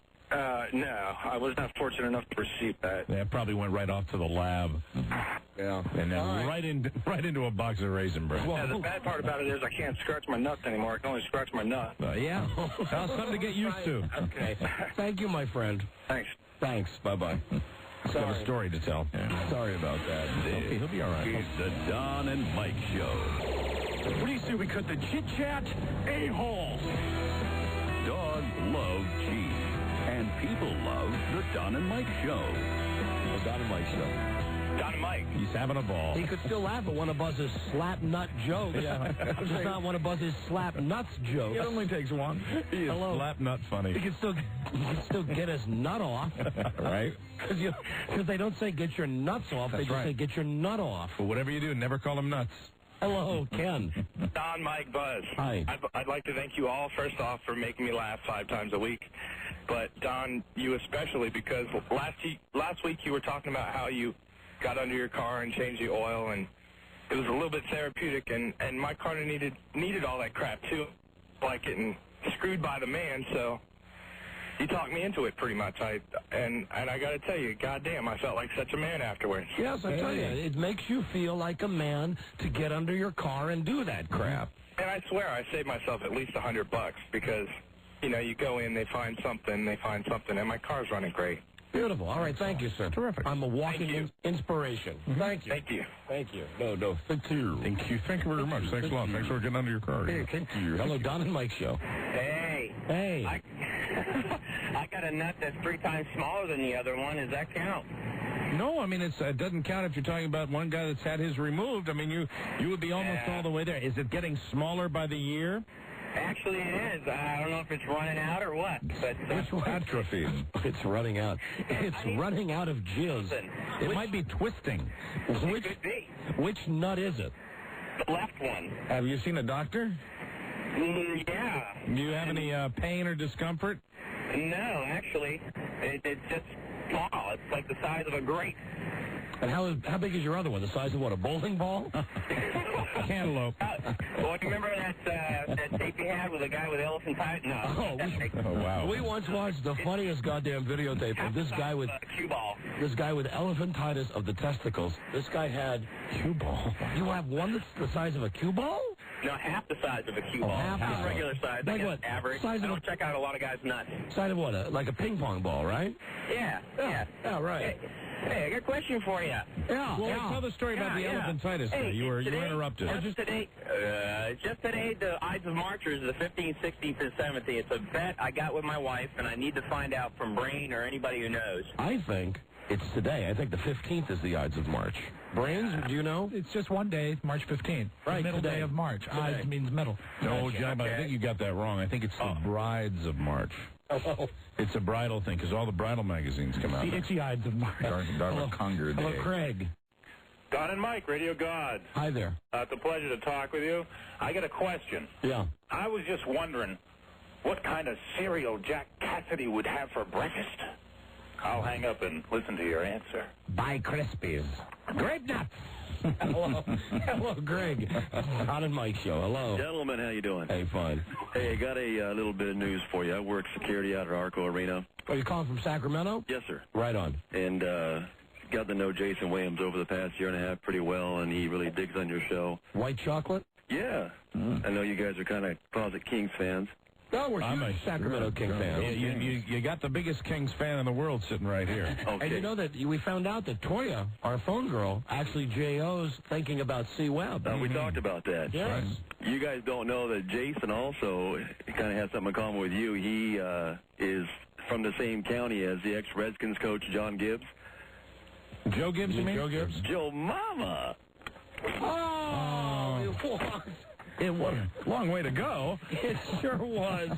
And I said, you mean Joe Gibbs. There's no hesitation, right? John Gibbs. You mean Joe Gibbs. Joe Mama. We gotta watch that. Is it the same? It's the same guy. It's the original and the pro. When it's the elaborate setup like that, when the guy gave us the call, like, who was the MVP in the Super Bowl when the Jets won? We have to beware when anybody says he's a big fan of your show, because he says that and he hooks us. Right. He knows that he locks us in. I got news for you, pal. It's not going to work next time. Right. We eventually catch on. I want everyone to be on guard for the guy that calls and says, a big celebrity is a fan of the show. Right. It's his modus operandi. Because we know no celebrities like us. That's right. Hello, Don and Mike show. Hey, I wanted to speak about Charlie. It's about Charlie Broyhill? Sure, go ahead, honey. Yeah, he is the nicest guy. I was in one of your contests a year ago, and he was so polite, gave me great directions. Of course, he wanted to bone you. Oh, no, I'm married. He didn't want to bone me. Still, he wanted to bone you. That's why he's nice to women and uncommunicative with men. Oh, he was so sweet. Of course he was. Wrong. No, but he was sweet to you. Uh-huh. Right. We're talking about everybody else. He's like a caveman to everybody else. And then she hangs. She hangs up on us. Oh, hold on. What? Welcome to the Don, Mike, and Charlie show. Yes, hold on. He's coming back. What did you want to say, Chuck? I just wanted to thank her. That's all. Get out of here. You. Get out of here. Hello, last call, Scott. Yes, sir. How are you? Hey, we're great, thanks. Good to talk with you. One last testicle story for you. I am, too, a uniballer. Excellent. You got one ball? Okay. Born with it, or was it removed? It was removed. However, there is an interesting side note. I had to go to get some testing done to make sure I was going to be able to have some kids, and the doctor would feel this testicle, and he would take these stones and try to match sizes to see if you were normal and so forth. Oh, I'll tell you right now, my blood is turning so cold right now. So wait, the doctor would feel your nutsack? Yeah, man, just the one that was left, you know. And then he would feel these rocks with his other hand to try to get them to match. And he I got rocks. What, did he went out into the driveway and got? Oh my God! I mean, are they like little prosthetics? It's maybe so. Rocks. Yeah. Paging Dr. Homo. Paging Dr. Homo. We need you in the air studio. Stat. Now, what I'm going to need to do is put my hand down your short, and I'm just going to have to feel your nuts to see how big I think it is. Would you like the driveway rocks, Doctor? Yes, I want you to go out by the road and get me a wide assortment of nuts and rocks out by the road. Smooth or rough, Doctor? Give me both, but I'll tell you right now, this one I'm feeling in my right hand feels very smooth.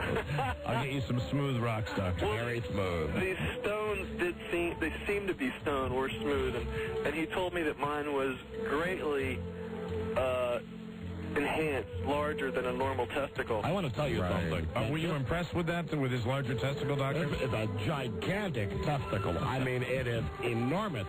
God, it's gorgeous. And then the same doctor gave me the old, rectal exam? You got it.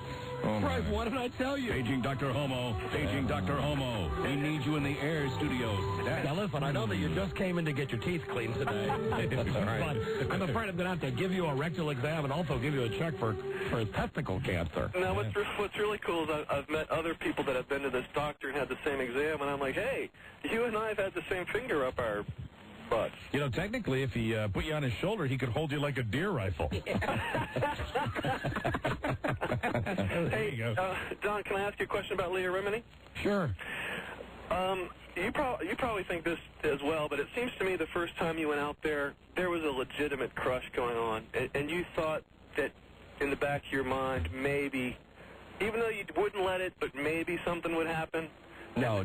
I'm a star effer, and what happened, what really happened is, yeah, I did have, a crush on her. Right. And what happened was, once I got to know her, I found out that she's like everybody else, like every other woman on the face of the planet. She's a very sweet lady. She's really wonderful. She's really wonderful. I'm sure. She's wonderful. But I mean, I got to spend lots of time with her, and I got to see her first thing in the morning, and she's just a girl. So you got to see her post-honeymoon?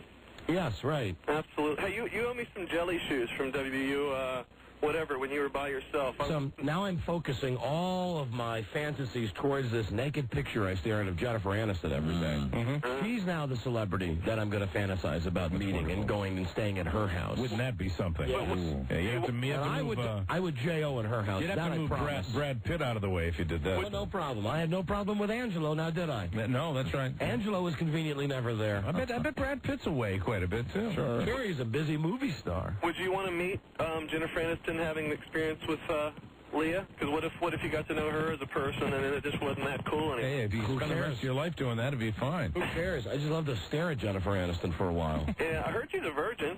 Oh yeah, right. Yeah, right. I got 4 nuts. See you later. Oh, I got 1. All right, goodbye. I know you do. Goodbye, please. I tell you, he can talk, though, for a guy with 1 nut. He sure can. Time out. We'll be right back. This is the Don and Mike Show. I think we ought to have a few words from the late Ed Sullivan. Well, I did want to deliver a few words. You. You bald-headed bastard. You made your last appearance on CBS TV. Rude and Rude. Hey, Don Geronimo and Mike O'Mara. I want to talk about Jesus beating Regis in the ratings. Oh, yeah, well, that's a very highly reviewed, very nice reviews for that Jesus miniseries. Well, of course, who's going to give Jesus a bad review? I think I've read bad reviews about Jesus stories. I've read bad reviews from Tom Shales about. There was one that was on Tom Shales is going to hell. Listen, you don't give Jesus. If Jesus has a TV show, you don't give it a bad review. Tom Shales, I didn't read the whole review, but I remembered what he said. And something in like the first paragraph, he said something like, "This is the most moving story about Jesus that he's ever seen." And he's a big-time cynic like us. Well, and when I read that, I wanted to see it, but unfortunately I fell asleep. But my wife loved it. Tom Shales must have an awful lot of skeletons in his closet. So you think that this is not a genuine review? That no. He's actually just patting the way to heaven. Who's going to write the headline in the newspaper? Jesus sucks. Jesus blows. Jesus' TV show is the worst. So you think because they've given it simply the title of Jesus? Yeah, it's going to get great reviews, which is why it got such great ratings. Right. I mean, can you imagine a Nielsen family that's going to have the balls not to watch a show that stars Jesus Christ? Do you think that maybe they're not even the real ratings? Do you think that there's maybe some divine intervention? That Sure. You know, I can imagine that the numbers come in, and Jesus calls over to God, and he says, "God, listen, Jesus," or I guess he would say me. Right. He would say, oh, me. I got beaten in the ratings by Regis. Yeah. Dad, what can you do about this? And then his dad, you know, the Almighty, he fixes it. Sure. He says, don't worry, I'll let you beat Regis. I would imagine that for the Almighty, it would be quite a drag to get beaten by Regis Philbin. You know, I don't think it could happen. You know what? Maybe God kept it from Jesus. Mm-hmm. You know what I mean? Maybe God got the overnights, and God said, oh, Jesus Christ got beaten by Regis Philbin. Right. I better fix this before Jesus sees this. This could really F with Jesus' ego. Did Jesus significantly beat Regis? Yeah. Regis and Jesus. You know how Regis normally gets like a 30 share? Yeah. He had a 14 share. Right. That's significant share. Because it is sweeps, you know, as well as Regis has done through the entire run. That is very significant that Regis is getting, and it lends credence to what you said about Regis maybe not going the whole way. Off the air, regular schedule by the end of this year, and I watched the Regis and Connie Lee Gifford show this morning. I watched the beginning of the show. And, of course, Connie Lee brought it up to him. Mm-hmm. First thing she said. Oh, did she really? Hey, come on. He goes, "Good morning, everybody. It's a beautiful day in New York." And she says, "Well, you got beaten by Jesus." And she holds up the headline of Variety magazine where it says, "Jesus beats Regis." You know she had to have that. Was she flying? Was she absolutely flying on high? top of the world? That had to make her whole week. And Regis starts the spin. Now, Robbie, mark my words that on May 16th, Regis started the spin control about the Millionaire Show. Because here's what he says. He said, well, you know, what am I going to do? I get beat by Jesus, and before that it's touched by an angel, and before that it's 60 Minutes. Then Kathy Lee says to him, well, now, aren't they putting the Millionaire Show on 4 nights a week for the new season instead of 3? And Regis says, yes, but I wish they would put the show on at 8 o'clock instead of at 9 o'clock. And Kathy C says, why? And Regis says, well, because if the show's on at 9, then the ratings for the show depend on what the lead-in is. Oh. So already, he's starting to backpedal already. Sure. You know, all it took was getting beat once in the ratings by Jesus. That's all it takes. You get beaten once by Jesus, and right away, you start to see the writing on the wall. Well, and it's Regis, really, if it does start to fade away, it's Regis confronting his mortality. Yes. You know, to realize that, the next time he's going to make headlines like this will be... Right, when he's at a bosh. And I don't want to stir up anything, but I just want to say, look, I have enough confidence in this show. Jesus could do a national radio show. Yeah. We would kick Jesus' ass. That's incredible confidence. I really think so. That. It might be close. That is incredible confidence. But I think the Don and Mike show would flat out, and I'm not talking about demos, and I'm not talking about, in various age ranges. I'm talking about the 12-plus ratings. We would kick Jesus' ass. He wouldn't have a chance doing a radio show against us. Normally I'm right there with you, and I know we're a team, and I know that I'm supposed to show confidence in you and say that I'm behind you 100%, but I'm sorry. I just can't come out and say that if Jesus had a nationally syndicated radio show, and I'm saying that because, I'll be honest, it's out of fear. It's out of fear that if I said that, if I was to go along with you and I got up there, I think that just might be one of the things that gets me a free pass. And we would talk about Jesus the same way we've talked about other disc jockeys. Are you saying that we'd have to... Well, the way we talk about a lot of other disc jockeys is we have wars with them. Right. You mean you're telling me we'd have to have a war with Jesus? Of course we would. We'd have to make fun of him. God. Oh, no, we couldn't do that. Sure, we'd have to make... Just like we do with Jack Diamond and Scott Shannon.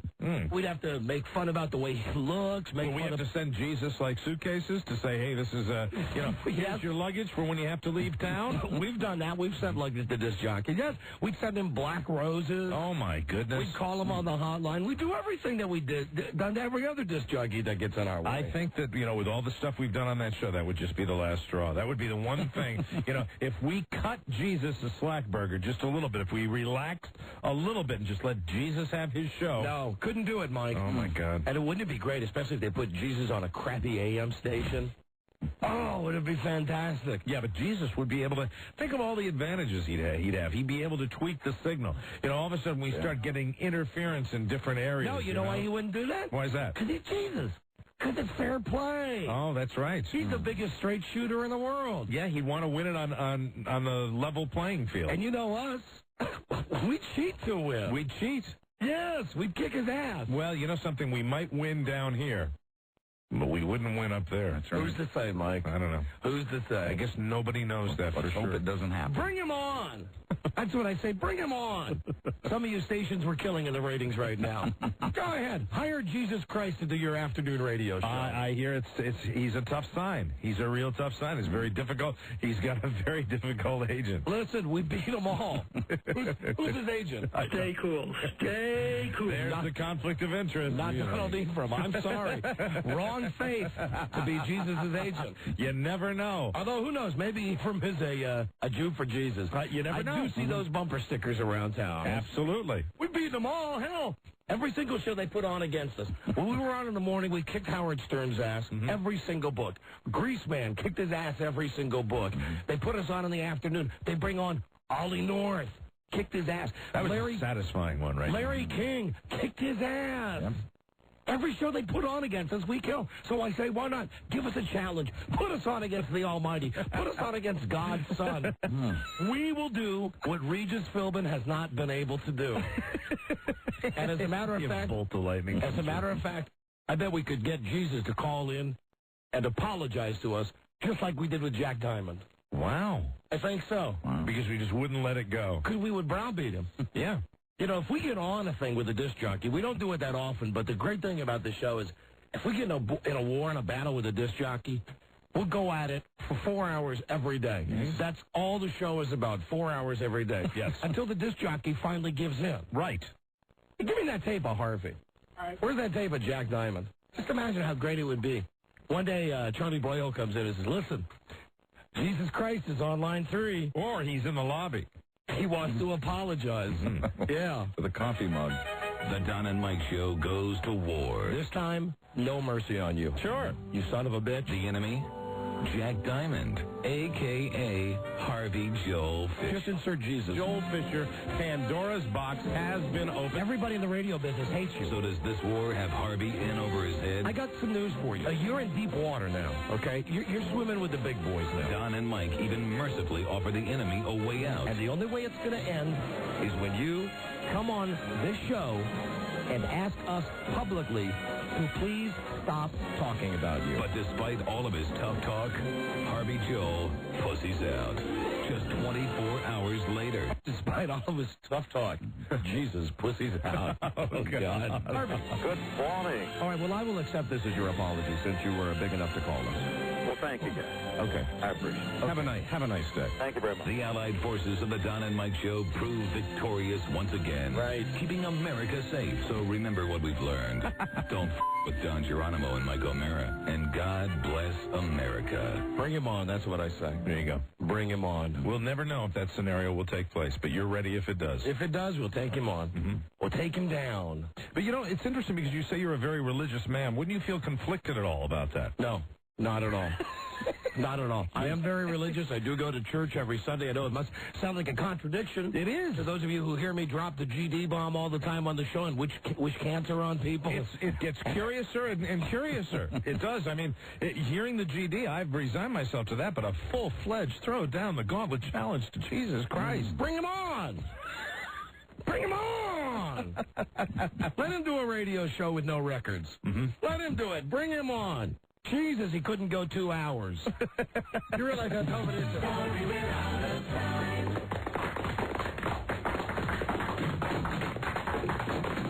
Till we meet again, Sammy Davis Jr. saying, be kind, be nice, and I hope the next performer has the pleasure of having as nice an audience as you've been tonight.